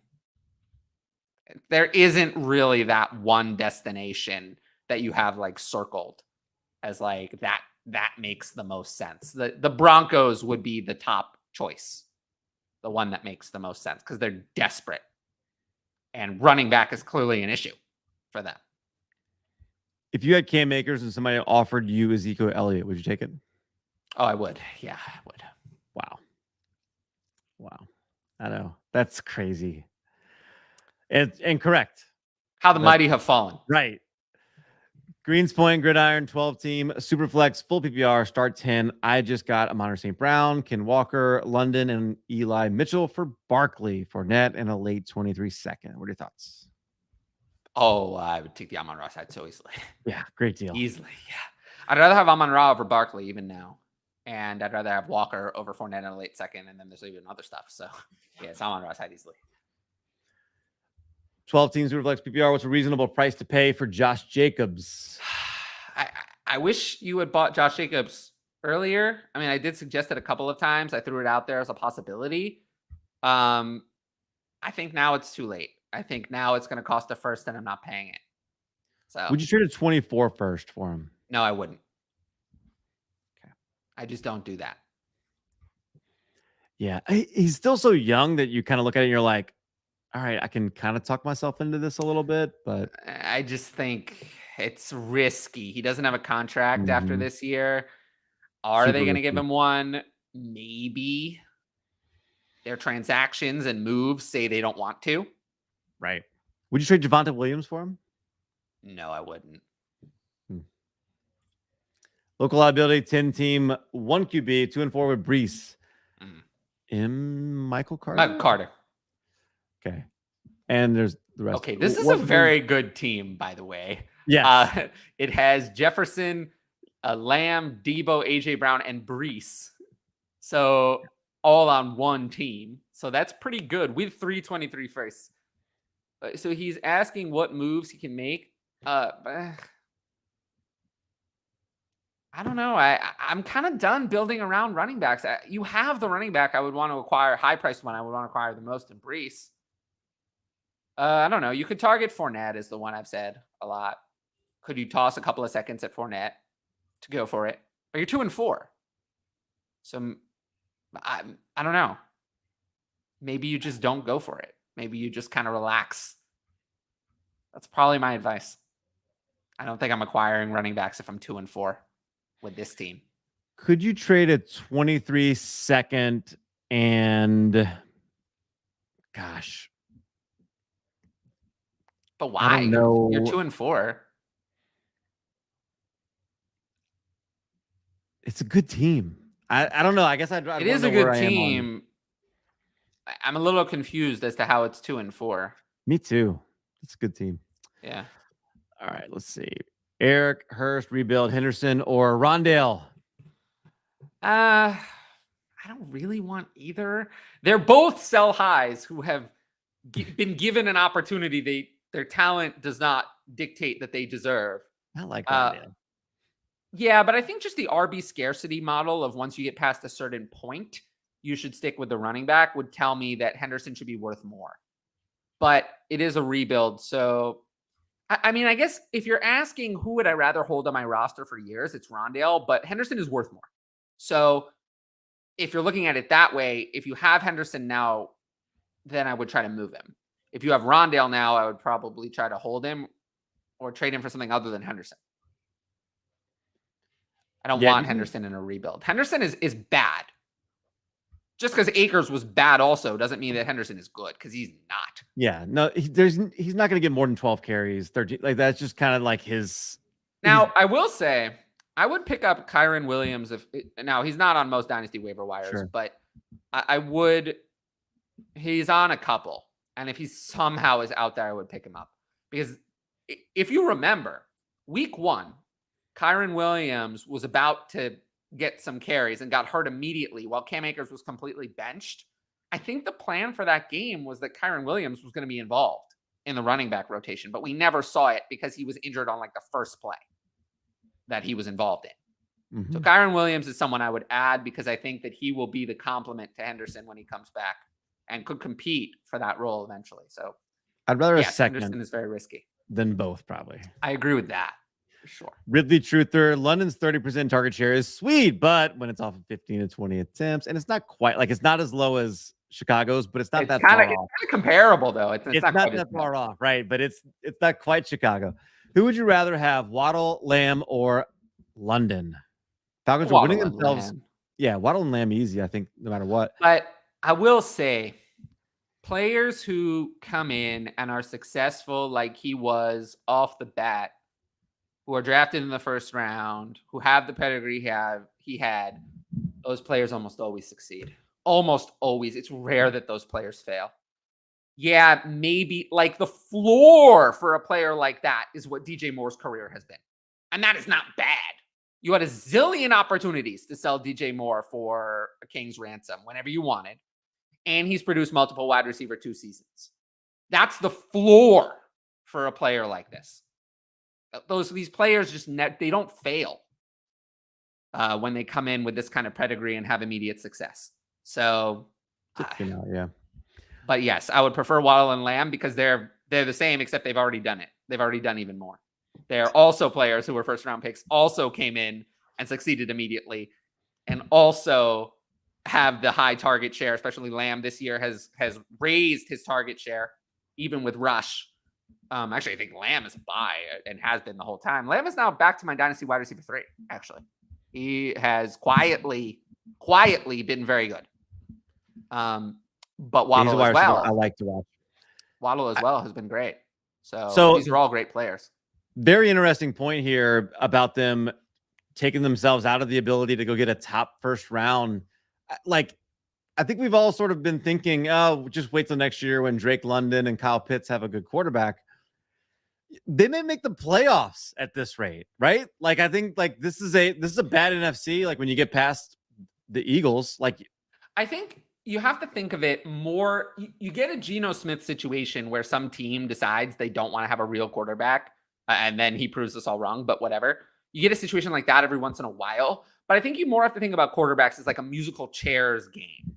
Like, there are 32 seats, and, Marcus Mariota is not good enough to retain one of those seats next year. But the point is, he's probably good enough. He's performing well enough for them not to end up with a CJ Stroud. The point is that the seat may be filled by Jimmy Garoppolo instead of a pick in the draft, is the point. I'm afraid it's going to be Jameis Winston. That's what I'm afraid it's going to be. No, I think Jameis Winston is actually playing himself out of a 2023 job at all. And it also doesn't matter, because Jameis Winston is going to be on the Saints anyway. Jameis Winston is going to be on the Saints. They owe him $11 million dead versus $16 million live. So he's going to be there, I think. Even if he's not the starter, I think he's still going to be there. Because you're going to pay him $11 million to play for someone else? I don't think so. I think they would keep him even if they had another quarterback. Mm-hmm. No one's going to trade for him. But yeah, to me, Jameis is on the outside looking in of that musical chairs game. I think he will not be a starter next year. Whereas the ones that I think will be are Jared Goff, probably in his current location. Although he's got to win a couple of games. But if he doesn't, I think Jared Goff will be a starter elsewhere. I think he'll get one more chance because he's been just good enough Carson Wentz got 3 chances. I think Jared Goff, who's actually been better, will get 3 chances. And Jimmy Garoppolo, I think, has been just good enough. Not great, but just good enough. And the Falcons seem like a perfect location for him. Get rid of Marcus Mariota, bring in Jimmy Garoppolo, and then you're in year 2 of Desmond Ridder. If Jimmy Garoppolo is no good, then you can move to Desmond Ridder relatively quickly. That would be what I think would be a good plan for them if they continue to win a couple of games. Here, we have this. Oh, yeah, go ahead. Deshaun Jackson, or thanks for the super chat. I feel bad that it's on this question. Deshaun Jackson or Gus Edwards? Deshaun Jackson. Deion Jackson. Deion, or is it Jacksonville defense? I think this is Deion Jackson, the running back. Deion Jackson. Indianapolis. Oh, this is not Deshaun Jackson. Yes. Interesting. To be fair, I think that Deion Jackson is only 23, so he's a pretty young player, but I'm going to go with Gus Edwards because I think Gus Edwards is Jonathan Taylor. When Jonathan Taylor comes back, yeah, it is Deion Jackson. I was like, because Deshaun Jackson did sign with the Ravens today. When Jonathan Taylor comes back, Deion Jackson is completely unusable. But there is a possibility that Gus Edwards comes back and with no more injuries is the starter. So look, Deion Jackson, so he's hurt right now, and I don't know that we know the full severity of it yet. Like, I tried to find more information. Maybe you've seen it. I got nothing. Yeah. But I would like to know how healthy he is because he had 10 targets and caught 10 passes. I know he's not taking Jonathan Taylor's spot. Could he take Nyheim Hines' role though? It's possible, and I don't have it ranked that way yet, but I've moved Deion Jackson high enough in my dynasty rankings that he should be rostered in all dynasty leagues moving forward. But Gus Edwards, though, I want to talk about Gus Edwards as he's the kind of player who does not need a new injury. Jonathan Taylor, I think, is back this week. I think it's been 2 weeks now with the ankle. I think he's back, and if he's not, I think Nyheim Hines I think it's actually possible they're both back. Nyheim Hines should be back from the concussion at this point. Right. And Deion Jackson might not be healthy enough to play. We just don't know enough about that. Yeah. Yet. But I will say Deion Jackson has earned the idea that he should be rostered in dynasty leagues. I saw enough in one game. He's only 23. He's now the running back 3 on that team and could challenge Nyheim Hines for that role in the receiving game. So he should be rostered permanently. But Gus Edwards, I think, has more immediate value for the rest of the season. So I would rather have Gus Edwards. And I just love Gus Bus. We have another super chat. Can you pull that up? Yeah, well, this is a $10 super chat, and we thank you for that. Feels so weird without Addison. Retooling for next year in a 10-team Superflex tight end premium. What is Goddard worth in picks in tight end premium? How would you handle? Ooh, okay. Rostering a lot of players. Goddard, Muth, Bellinger, Fant, Dulcich. Dulcich is an interesting one. I like him. Hurst, Gesicki, and Woods, Jelani Woods. This is a lot of players. I'm interested in moving Goddard, but you can't get a first. 2 seconds, I think, is in a tight end premium. I think it's the most you're ever going to get. So push for that.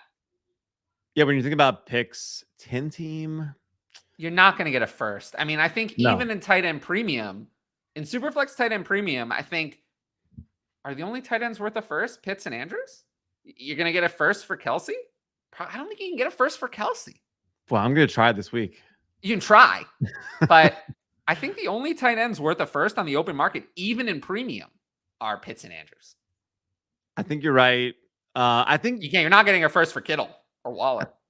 I think you have to go cross positional. You got to find somebody desperate at tight end. If they're starting Taysom Hill, though. If you want 2 seconds, I mean, what is Waller? Not Waller. Goddard ever going to be worth more than that? I mean, he's already 27. I don't think Goddard is an ascending asset.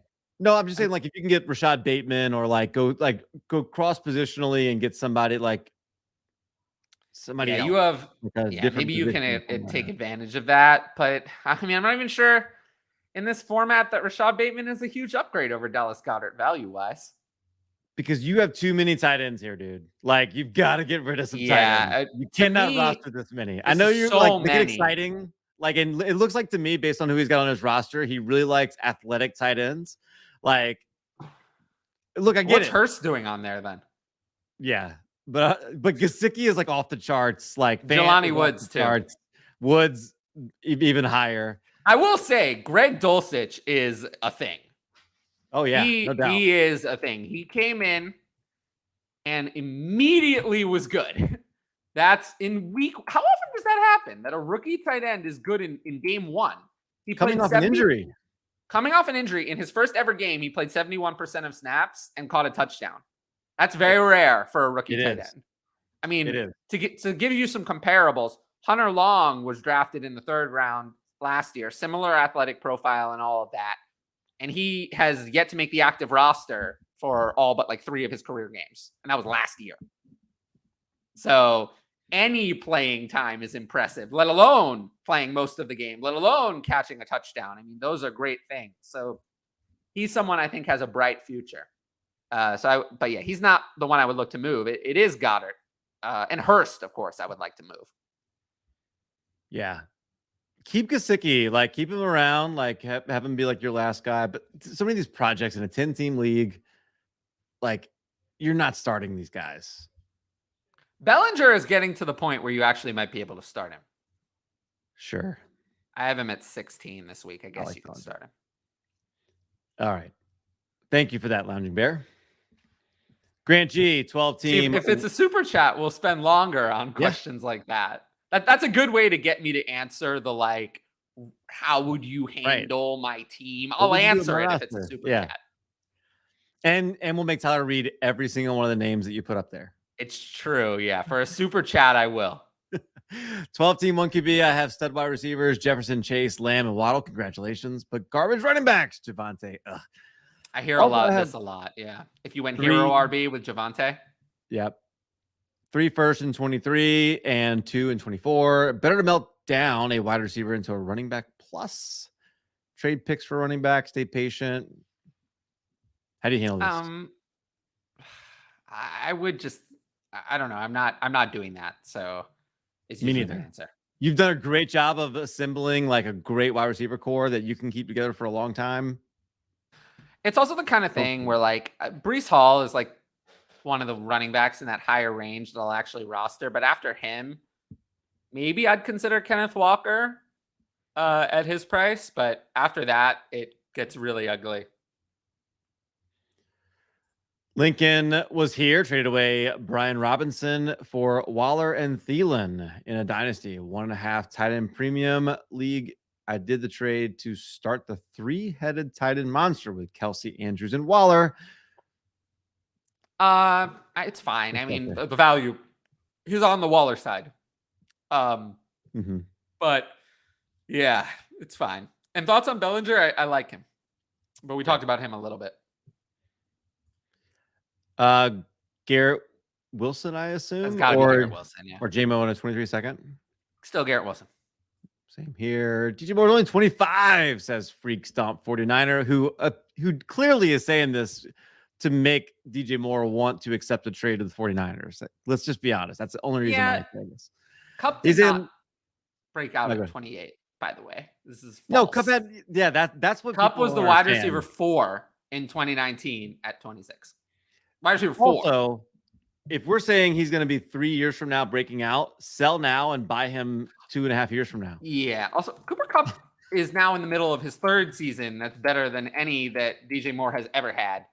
And yeah, I don't. But look, it's true. He's only 25, and I think that's been the carrot for him, right? It's like, oh, he's so young. He's going to be, and I think it's just at this point, I'm like, I'll just find another way to win. Like if he's the great wide receiver, like I won leagues last year without Cooper Kupp. It can happen. Okay. Like I'll just find a different way to win. I'll cash out right now because I essentially, yeah. I mean, Kupp's 2018 pace, 2019, and were wide receiver 1 level. So Will has a 16 team start 8 last year's champs in first and at 5-1 most points, 0.3 PPR and that's points per that's first. A choice. Yeah, yep. Currently running out Tanyan, Conklin, and Albert. Albert. Oh no. Muth owner says he'd want. I had someone tell me on Twitter that the Broncos should cut Melvin Gordon and Alberto, and I suggested that instead of that, they fire their incompetent head coach instead of cutting decent players. That was my suggestion. That they fire the head coach. I think they should have fired the head coach already, personally. 6 weeks in, man. It's 6 weeks too long. And it's hard to imagine that you're wrong. He has been completely proven to be completely unqualified to be a head coach. Don't trade a first for... No, we're not trading a first for Pat Fryman. We're not going to do that in any format ever. Maybe if it's a start 2 tight end league, maybe then I would consider it, but not in a regular format. Freak Stomp 49er says, don't forget to finger that like button. That's not the way I would put it. But, that's not the way I would put that, but yeah, I appreciate the sentiment.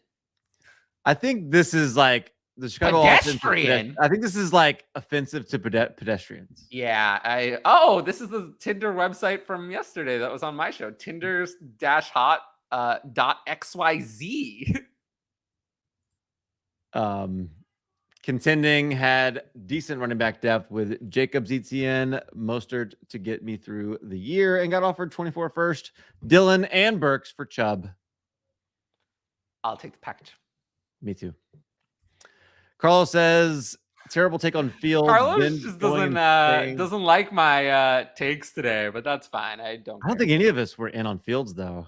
Who said the no, I think this was when I was ranting about how Fields sucks. But he does. He does. You know, people see what they want to say. People see what they want to see, but Fields is awful. And you know, he is really bad. Is there a Wilson you would like to buy? Because I don't think you like either of the Wilsons, do you? Oh, I'm fine with Zach Wilson. Russell Wilson, no. I don't want washed up 33-year-olds. I assume this is for Addison, Penn State fan. But yeah, Bijan. Look, I don't know, but I know that Bijan is getting talked about in the same level as those generational type backs like Barkley. So I think we're past the era in terms of draft capital where running backs will go in the top 5 picks like Zeke and Fournette and Bijan Bijan Barkley. A crazy front office like the Giants. Yeah, I think we're past that point. But I mean, let's look at the draft order for now. So Carolina picks first, but then we have Vegas, Detroit, Houston. That one. Houston at 4. And then Houston again at 6. But if we're talking about something more realistic, right now, like Arizona is at 9. Ooh. Yeah. Oh gosh, would I like that? I don't know if I would like that. I don't know if I would like it, but that's something realistic. Everybody's gonna want it to be like Buffalo, and I'm gonna say like, why? He's not gonna make it there. Why? Yeah, he's not gonna make it to Buffalo. Let's see. I think he's gonna go between picks 10 and 20. Yeah, he should. Yeah, probably more 10 to 15. Seems like an Atlanta pick. I don't know why. Atlanta's at 13. I mean, yeah. Yep. Emerson wants to know, as a rebuilding team, what could I get Dalvin Cook and Cooper Kupp for? Maybe tear down from Kupp to Higgins. Higgins is worth more than Kupp in Dynasty. Yeah, so if you could do that, sure. So Emerson. Sure. Yeah. Yep. Keep hearing lately the 24 class is better than this is like the every year like clockwork. It's the 22 class is the one that everyone hated. The only one that everyone hated was everybody was very consistent on that. Mm-hmm. Yeah, that's the new thing I'm hearing. Yeah, Nicholas, I think that's what because like it's college football. The 22 class also did not end up being as bad as everyone thought. Mm-hmm. You're like, oh, Marvin Harrison Jr. Yeah. But yeah, Breece Hall, Breece Hall, London, Wilson, and Olave have all kind of, and Walker have all kind of exceeded expectations to a degree. And Pickett is in earlier than I think people thought. Pickens has been also kind of a surprise. There haven't been too many like total letdowns, with Treylon Burks kind of being the biggest so far. But there's been more pleasant surprises than total letdowns in the 22 class. Great job, Evan, getting a 23 first for Dobbins. I did that in one league as well. Well, that's amazing. And told someone to do this, to like just spam offer him for 23 first last week, and they got one accepted. It happens. Andrew, competing but aging team. Do you look to trade Diggs, D-Hop, Evans, Aaron Jones now, or hold? Let's see if trade. What It's would you? so I mean, this is vague. It's so yeah. vague. I mean, competing. I don't know what your record is. I don't know what the rest of your roster is. I don't know who else. Like this. Yeah. This is Trade D Hop. Find a good trade for D Hop. Yeah, That's a good time to do if that you right now. if you really want me to, I do help with this kind of stuff. I mean, this is what my Patreon was built for. And I'll put it in the chat if anyone is interested. You can click on that link. B-Rob. Yeah.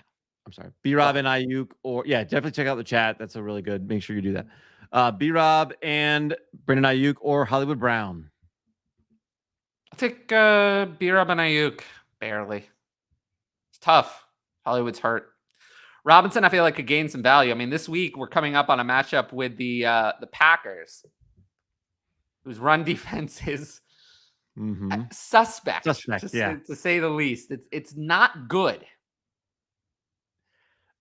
Would you trade Mooney for Elijah Moore straight up? Absolutely. I'll take Elijah Moore, yeah, for sure. Elijah Moore is 3 years younger than Mooney and like twice the talent.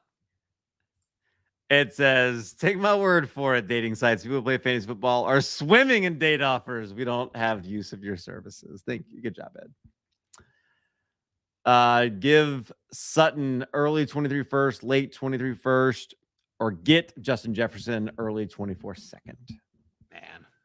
Since it's one QB, I'm more likely to go for it than I would in a super flex. It's a lot riskier. And unless that first is the 101, I'm probably going to prefer Jefferson over that package. Because I don't think there's a second non-Bijan player where I would prefer. I mean, Jefferson's so good. So he's so good.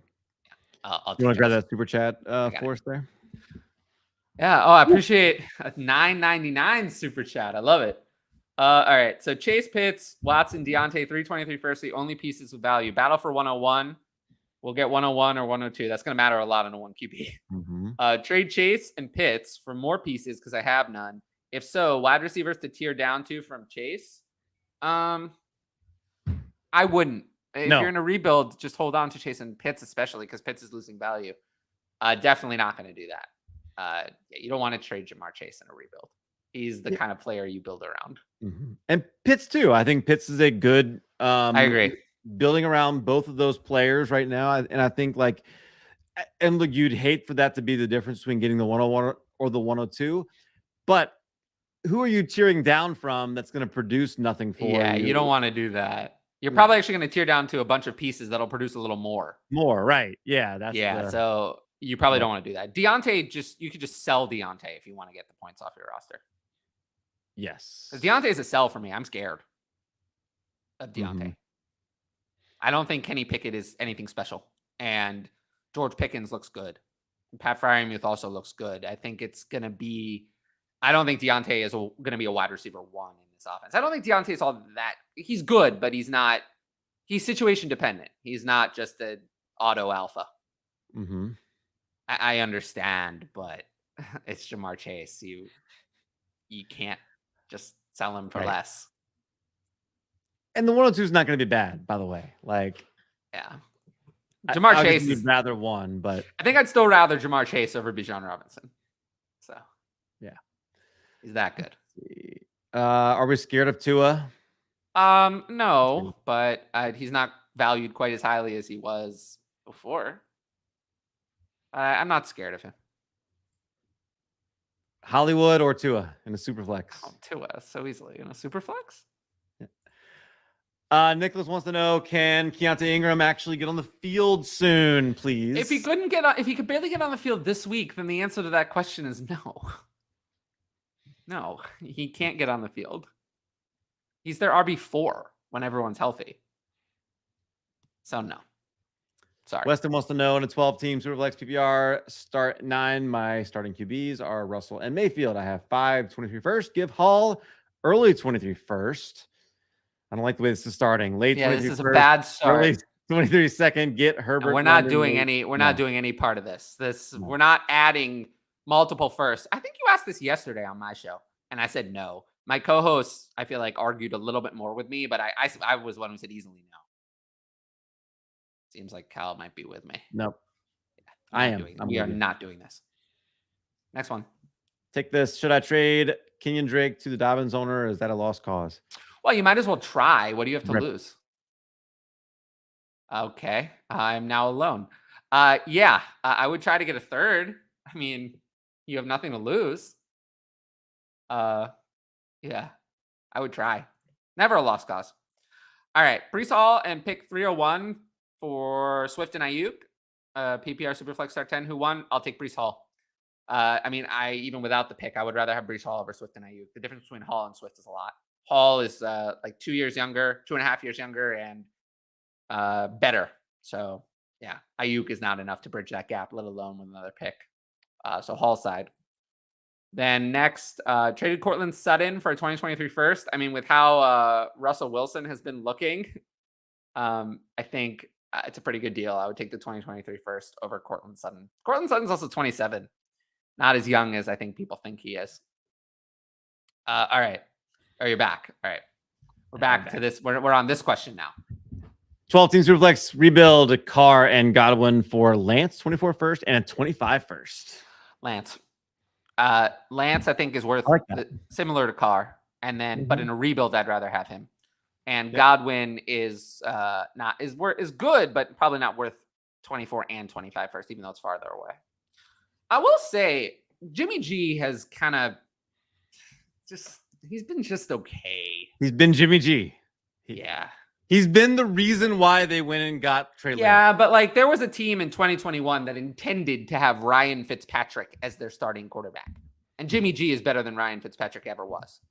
So I think we're going to be doing this again next year and again a couple more times with teams filling Jimmy G in as their starter for a period here and there because he is one of the best 32 quarterbacks on planet Earth. And he's not 32. He's like 20 to 25. But we know that's what he is. Age-wise? Oh, no. Oh, gosh. I thought you meant age-wise. I was like, he's not that young. He is 31, I believe. But he's not the 32nd best quarterback. He's like the 20 to 25th best. So he's like just okay, but he's going to keep getting jobs. Agreed. Singletary and Myers or a 23 second, contending and looking for depth. Oh, I mean, if this is what you have to pay, I'll take the players. Myers' career will probably be worth not that much less than a 23 second. Yeah, Myers is okay. I mean, Tyquan Thornton is about to take over for him, but yeah, I still have Myers a lot higher. Weston by 12 team Superflex PPR start 9. We did this already. Oh, this is in the ask it once category. Yes. Henry says I was offered Barkley for my Ken Walker, Njoku, and my 23 first. Wow. I will take Walker. Yeah. Oh, so he's saying he wishes he had. Yeah. So he has Walker now, but he wishes he took Barkley over Zeke in 23 first. I understand that, but now it's too late. Right. Any chance Geno or Wentz are a starter next year? Speaking of the quarterback carousel, have these two Lance and looking for top 3 picks for 2023. I think Geno is a nice story, but I'd say the chances of him being a starter next year are slim to none. And Wentz the same. I think the chances are slim to none. I think Wentz, once he got injured, it was over. I think it was over. I don't think Carson Wentz ever goes back in because they have that draft pick incentive and he has injury guarantees on his 2023 money, which they do not want to pay because they have zero, without that injury guarantee, zero dead cap on the rest of his contract. I don't think Carson Wentz goes back in, and I don't think Carson Wentz is a starter in 2023. So Carson Wentz to me is finished. So for him, I would say no. And then Geno Smith, I think it's a nice story, but I'm going to lean toward no as well. Will you grab that super chat? Yeah. I have 623 first, likely a top 3 and 3 later. QBs are Lance, Geno, Wentz. Only running back is Breece. Try to move Breece for an elite quarterback or gamble on 23 quarterbacks and Lance. I would not move Breece unless you could get Justin Herbert or Josh Allen or Patrick Mahomes, maybe. But no, yeah. I'm not rushing to move Breece. I don't know why people want to trade Breece so bad. He's 21 years old and is the Dynasty RB1. I have a league where I traded him. For what? I traded him and Ken Walker, and I got 323 first. Not good enough.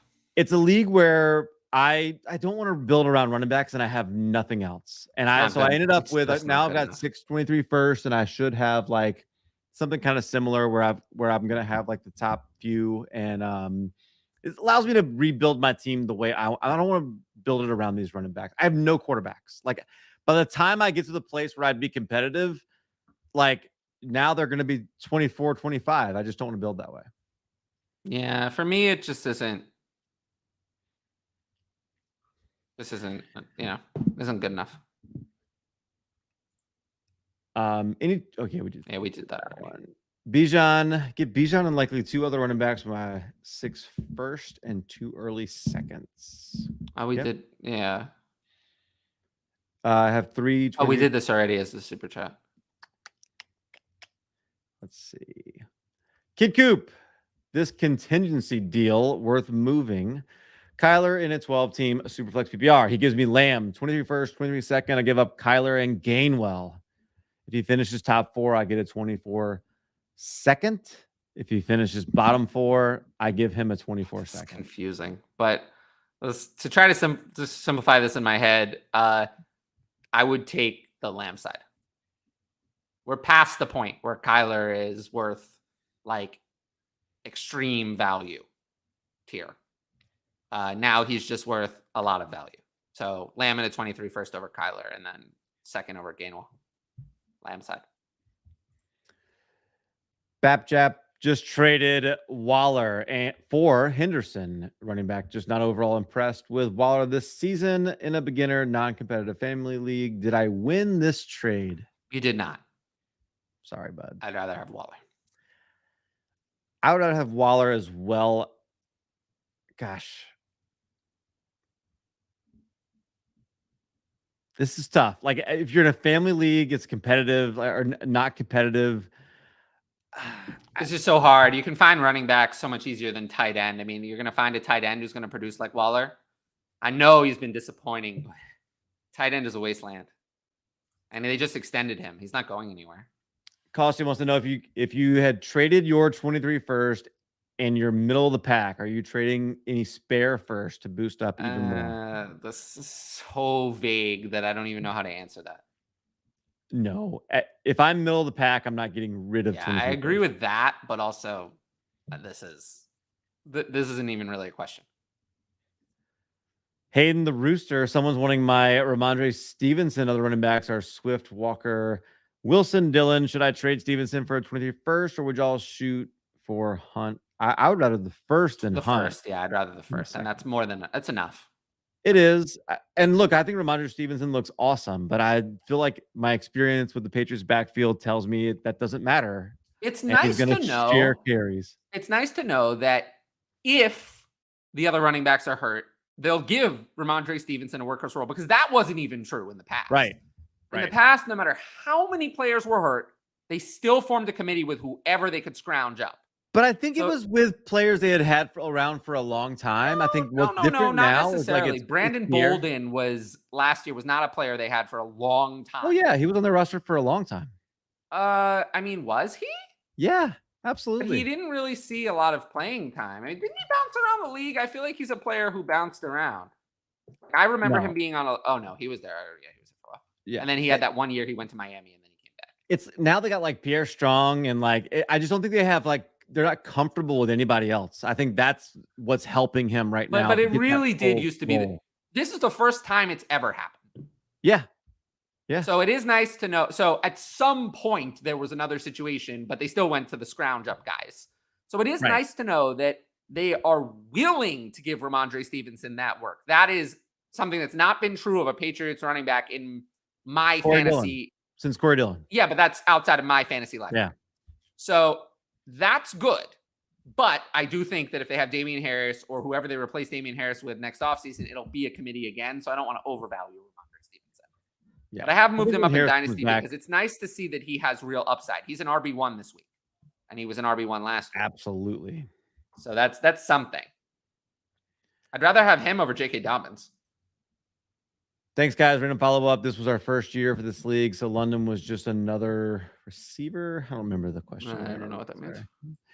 1 and 5. Should I be holding Javonte Williams for next year, or are you trying to shop? Wouldn't it be nice if this were the real Garrett Wilson?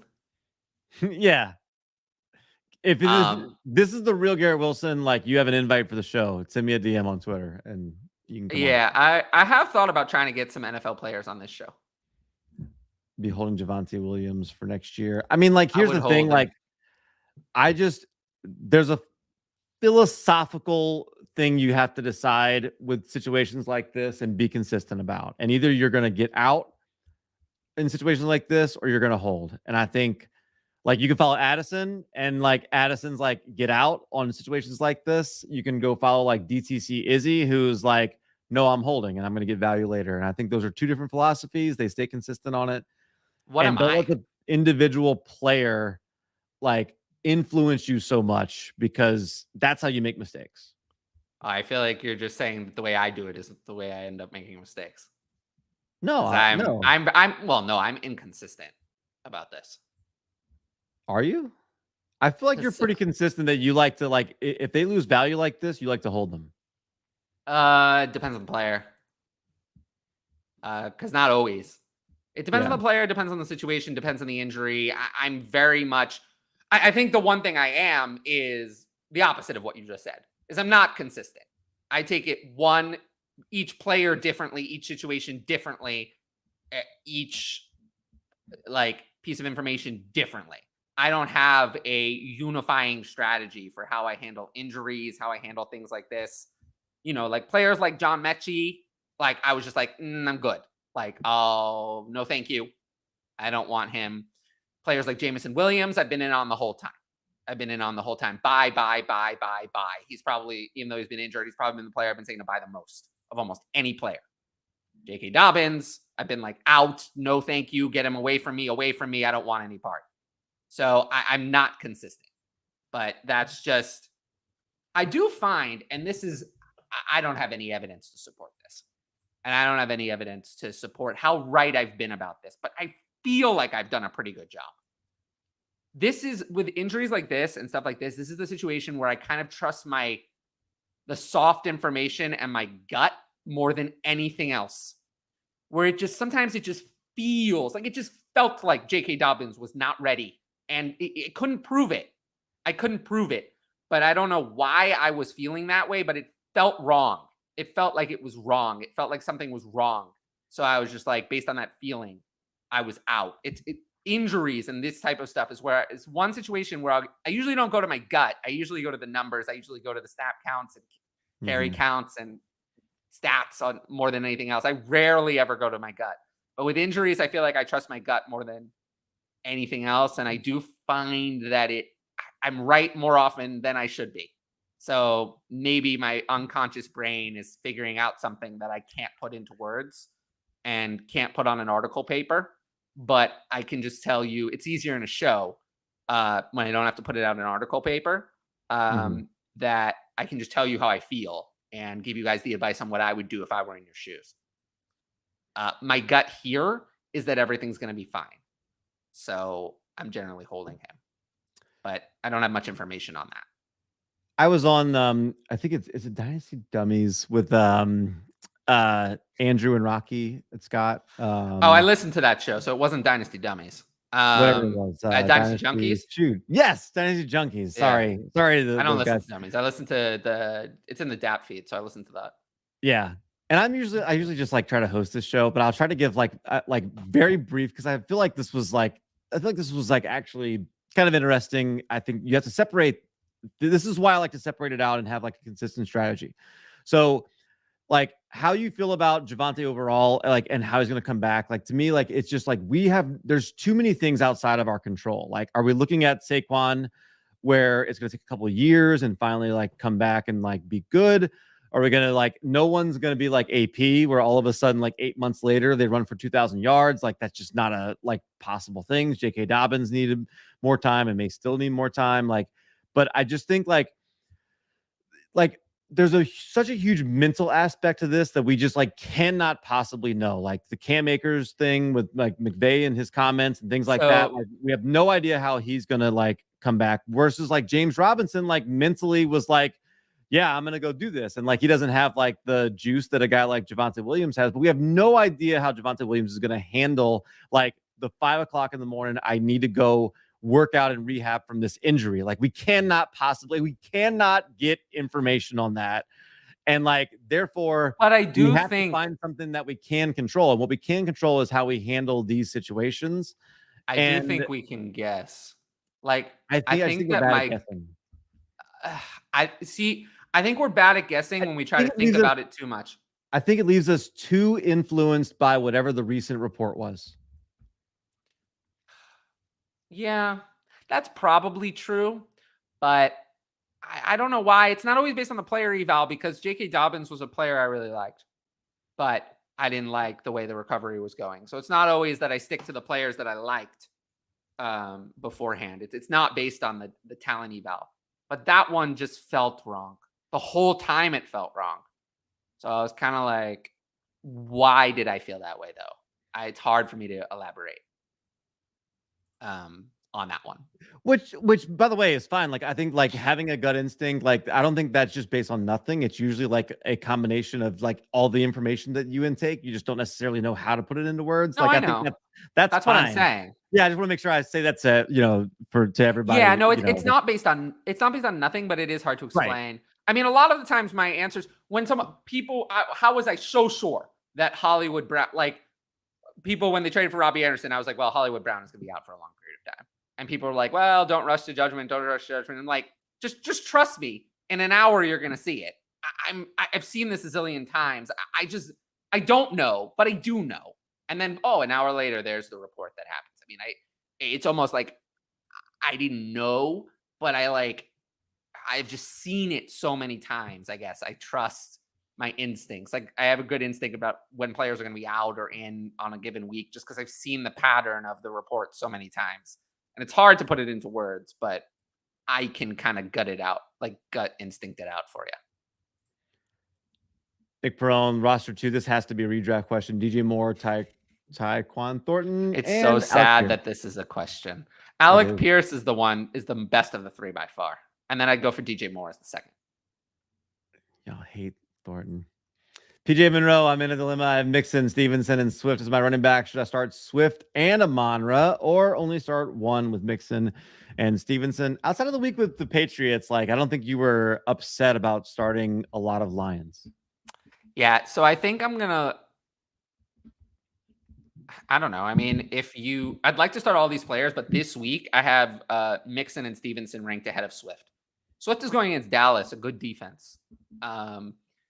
Stevenson is going against the Bears, and Mixon against the Falcons. So, and Swift is coming off an injury, so I would bench Swift of the 3. I had to have Amon-Ra over Swift. Amon-Ra was also injured, but I'm slightly more confident in Amon-Ra's health. At least he played the week before the bye. Swift didn't play at all. So, yeah, I'll return to Amon-Ra and leave Swift. Somehow we reminded Nicholas that he got a 23 and 24 first for Josh Jacobs in January. You're the only one, Nicholas. The only one that got that. Great job. 12 team Superflex, 0.6 David Carr. I'm assuming I don't really want David Carr, but I did see him on NFL Network last night. I'll take the first over his brother. Yeah. Christian McCaffrey or Josh Jacobs in a 24 first? Jacobs in a 24 first. 10 teams start to QB PPR, Herbert or Lawrence and Waddle? Interesting. In a 10 team? Take Lawrence and Waddle. It's close though. Yeah. That is very close. It is. I'll lean Lawrence and Waddle. Rebuilding 12-team Dynasty, been offered DJ Moore and a 23 fourth for D-Hop and MT. If you're rebuilding, just take it and just hope. Take DJ Moore and hope, because you don't want to hold the older guys. So no. Just hope it. A couple 30-year-old wide receivers for DJ Moore. MT is finished. It's now a third year of not getting on the field. I think I've seen enough to say that MT is totally Lincoln just traded Waller away from Mixon and Samaje Perine. It's 1.5 tight end premium, but I already have Kelsey and Andrews. Yeah. I'll go for Mixon. Give me Mixon, yeah. Also, Michael Thomas has managed to play 10 games since he signed that $100 million contract, or in the years where that contract covered. And if you can't tell, that over here is Sean Payton book. Is it his book? So I'm a Saints fan. Oh, so, did you see Sean Payton was at the Broncos Chargers game in a luxury box? I've told you for months he's going to be the Chargers head coach next year. I think that the Broncos should make an emergency phone call. I may or may not have information on that. I don't know about Ramondre for Adams in Dynasty PPR. It's still Adams, but I understand. Let's see. Also, after that super chat, is Deshaun Jackson worth an ad? No, I mean, if Devin Duvernay can't do it, Deshaun Jackson can't do it either. How much fun would that be, though? Come on. It would be Is fun, Deshaun Jackson one of your most hated players? After what he did to your Giants? Why? I don't hate him. Oh, that's one of the best plays in NFL history, right there. I don't hate him. Marshawn Lynch had one of the greatest runs in history against the Saints, and I love Marshawn Lynch. So, when now running backs, you'd feel comfortable sending a 23 or 24 first for in a 10-team superflex? If I could send a single first for Swift, I would do it, but I think you had your chance to do that, and now he's coming back, and it's too late. Try to trade both for Breece. That would be nice. Sure. Traded a first and fourth for Kelsey in a 16-team tight end premium last week. Yeah. It's going to end up being late, then sure. Keenan, Tom Brady, Kamara, Swift, Walker. I like that he said Walker the third. I love his he wrote out the third. Good job, Keenan. Zeke, CeeDee Lamb, Chris Godwin, Deontay Johnson, Jerry Judge Judy. I literally just got Kenneth Walker straight across for Brandon Cooks. But for some reason, I'm only 2 and 4. Shit happens. I don't know what's going on here. I don't know either, bro. I'm confused too. Can't afford to wait. What was this? I don't know. On DJ Moore, maybe? I think he asked about DJ Moore. Just traded Dylan and J-Rob for Breece Hall. Hall, easily. This had to be a few weeks ago when there were people talking about Hall. Now he says just traded though. I have 5 first-round picks in 23. How many should I spend to buy Breece Hall? Just don't do that. Yeah, 2, but yeah. Fingered. Make sure you also are fingering that like button. Appreciate the feedback. Isaac, we appreciate the question, Will. And to make up for my lost depth, I sold Cup for Curtis Samuel and Josh Reynolds. Not W. L. Terrible. Sorry. Terrible, though. This is one where this is one of the worst trades I've ever seen. Years from now, people are going to be like, what's the you're going to see something on Twitter. It's what's the worst dynasty trade you ever made? And you're going to come back to this. This is up there with the worst trades I've ever seen. Sorry. Will says, you all rock. Taco Tuesdays for life. Depends on whose life. It's Taco Tuesday. Go Phillies. No. My Yankees won, though. Oh, fun fact. How much do you know about baseball? Oh, how much do you know about baseball? What kind of question is that? Harrison Bader went to my high school. Oh, really? Mm-hmm. At the same time as you or a different time? Yeah. No, I remember Harrison Bader. Really? He was in the grade above me, yeah. We weren't friends or anything. Oh, I was going to say, man. No, but so I was reading an article on ESPN. It's 2.5 hours in. Nobody cares at this point. I was reading an article on ESPN. He was talking about this friend that he had. One of his best friends was like, oh, I know who that is too. So it's not a friend of mine, but was in the grade above me. I knew who that was. Who he mentioned as his best friend. But yeah, no, I remember Harrison Bader well. I don't know if I ever talked to him. He wasn't the grade above me. I was kind of a nerd, and he was obviously a jock. But do you think he would remember that you were the chess champion of your school? No, I don't think he would remember. But dang. I think I might be Facebook friends with him. Nice. Honestly, not sure. Nice. I haven't checked. I like Harrison Bader. Yeah, no, I don't like dislike him or anything. I'm glad that he's doing well on on the Yankees. Okay, so Breece Hall for a QB, I'm assuming it's got to be super flex. Let me ask you about the quarterbacks, and you tell me, would you take them over Breece Hall? Josh Allen? Yes. Lamar Jackson? Yeah. Justin Jefferson? I'm sorry, Justin Herbert. Gosh. Yeah. Brain. Patrick Mahomes? Yeah. Jalen Hurts? Yes. Kyler Murray? That's where it starts to get close. I still will. Joe Burrow? Yeah, I guess so. This Quarterbacks is just worth why, so much. yeah, the reason why I would take all those is because next is Trevor Lawrence. No. Then it's Deshaun Watson, Dak Prescott, No. to Russell Wilson. No, none of those.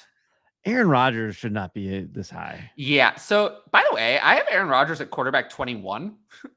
Yeah. And 69th overall in my Superflex rankings. His DLF ADP is a joke. And has been a joke the whole offseason, by the way. Would you rather Mac Jones or Bailey Zappi in Dynasty? I'll take Mac Jones, but Bailey Zappi is nipping at his heels. Mm-hmm. It's almost Bailey Zappi hour. I don't think it's as far away as you think. They have to see what this is not a situation where it's like Cooper Rush and Dak, where you've got like years of he's an elite quarterback. And you're paying him. Yeah, and you know he's an elite quarterback. Like you cannot Mac Jones, you don't know that. Like you've got to figure out what he wasn't elite last year or this year. Nope. We talked about that already. Robbie Sheth traded CMC, Daryl Henderson. My brain tricks me every time I go to Henderson. I want to say Devery, who is about to get inducted in the New Orleans Saints Hall of Fame, by the way. Oh, and a probably late fourth for Amon-Ra, Wandale, and a probably late second. Great deal. Yeah, I'll take Amon-Ra in Dynasty. What's the lowest I should try to get for Matt Ryan, a 14-team Superflex, off of that big performance last week? Matt Ryan? I mean, you can't get a first, so you do what you have to do.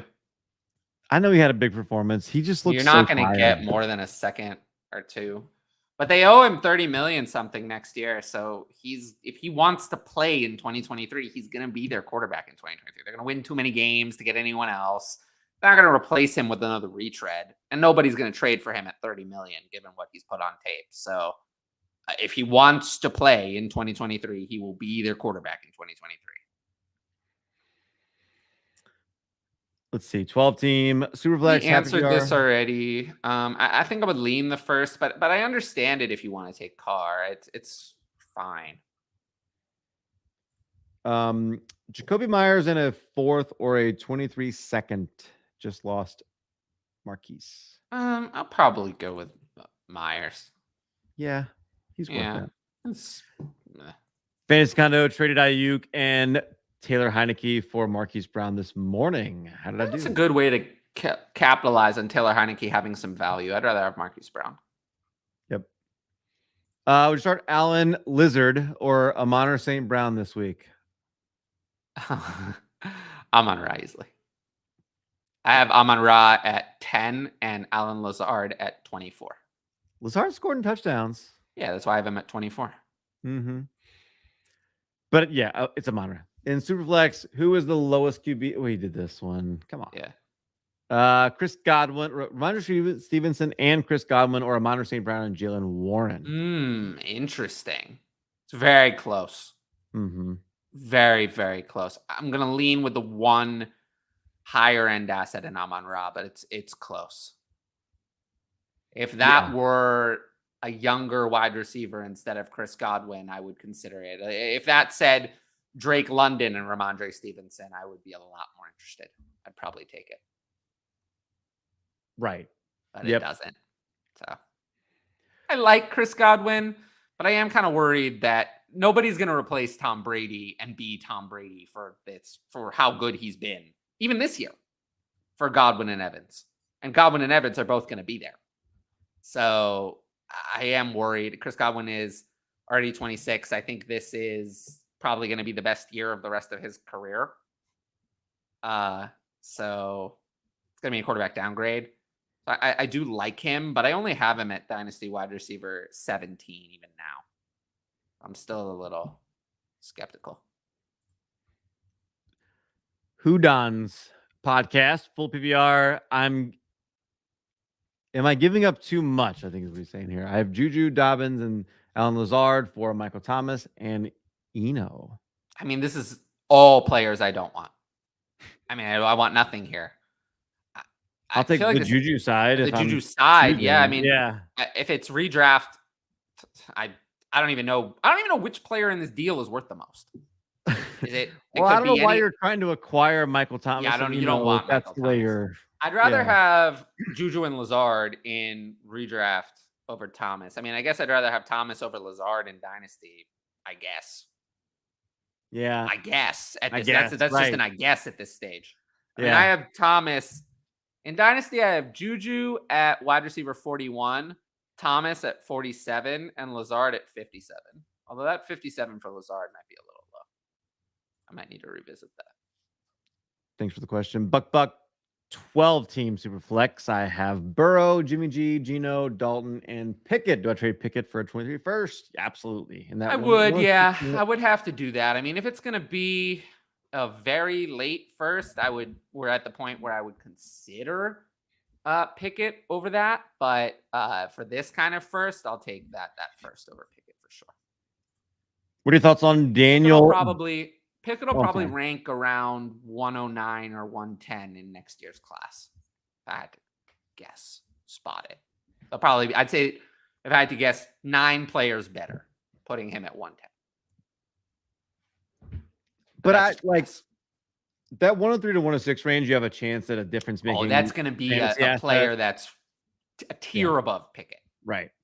So yes. Yeah. Mike, what are your thoughts on Daniel Bellinger for Dynasty? Top 15 in scoring. Is he approaching starter status? I think approaching. I mean, but I do worry that this is like, obviously he's not this type of talent, I don't think, coming into the NFL. But I do worry this is a little bit like an Evan Ingram situation, where Evan Ingram did really well as a rookie when everyone else was hurt or unavailable or non-existent. And is Daniel Bellinger really that great? I don't know. He wasn't a great prospect. He wasn't heralded. He's not the most athletic player in the world. Didn't have the receiving profile that we want. It's kind of, we're getting to he was someone I was all in on as like picking up off waivers. He was in waivers in places. I was all in for that. But if we get to a point where I can get a second for Daniel Bellinger, I think I would just take it and move on. Because I don't know if he's really even going to make it into the David Njoku, Dalton Schultz kind of value range, let alone the Freiermuth, Hawk, Goddard range, or even the one above that. So I don't think he's going to even make it in the Njoku range. So yeah, I think he's just going to be one of these guys who like kind of hangs around on our roster for a while. He's usable sometimes, but is not really like a special, dynasty asset. But I do like him. Daniel Bellinger is a 22-year-old 4th-round pick, tight end, and he has more receptions than Gabe Davis, and that's a good way to. Yeah, no, I like him, and you should roster him for sure. All right, Tyler, any last words before we sign off? No, I mean, this was a long show. I appreciate everyone who tuned in. Not having Addison definitely wore me out a little bit. I miss him, but I hope I think he was feeling a little sick, so I hope he's feeling better. I just want to thank the audience for watching. And everyone who tunes in every week. You can follow us both on Twitter. Cal has his banger tweets that come out from time to time. I don't have those, but I have my volume tweeting. And then, yeah, I plugged the Patreon earlier in the show, my own YouTube channel I've talked about from time to time. And then, eventually I used to write for DLF. I still will. During the off season, I plan to write some articles. Just during the season, I just find that I'm a little crunched, so I just don't have time. But during the off season, I'll probably get back to writing. I have some specific ideas for articles, so we're getting in 3 months you can look for that. I agree with you. Very randomly, I have tweets that people You to do, argue yeah. with me about, and I don't really know. I think it's because I so rarely have an interesting thought that when I do, people are like, "Oh, look at that interesting thought." Yeah. All right. You're a good tweeter, though. I like defending those things on there. It's fun. I have a great time with that. I legitimately love it. Yeah, you enjoy it, I think, more than I do. I do. All right, Tyler, thank you very much. Thank you for everybody in the chat, and thanks for DynastyFootball.com giving us a chance to do this show. We appreciate all of that. And we'll see you guys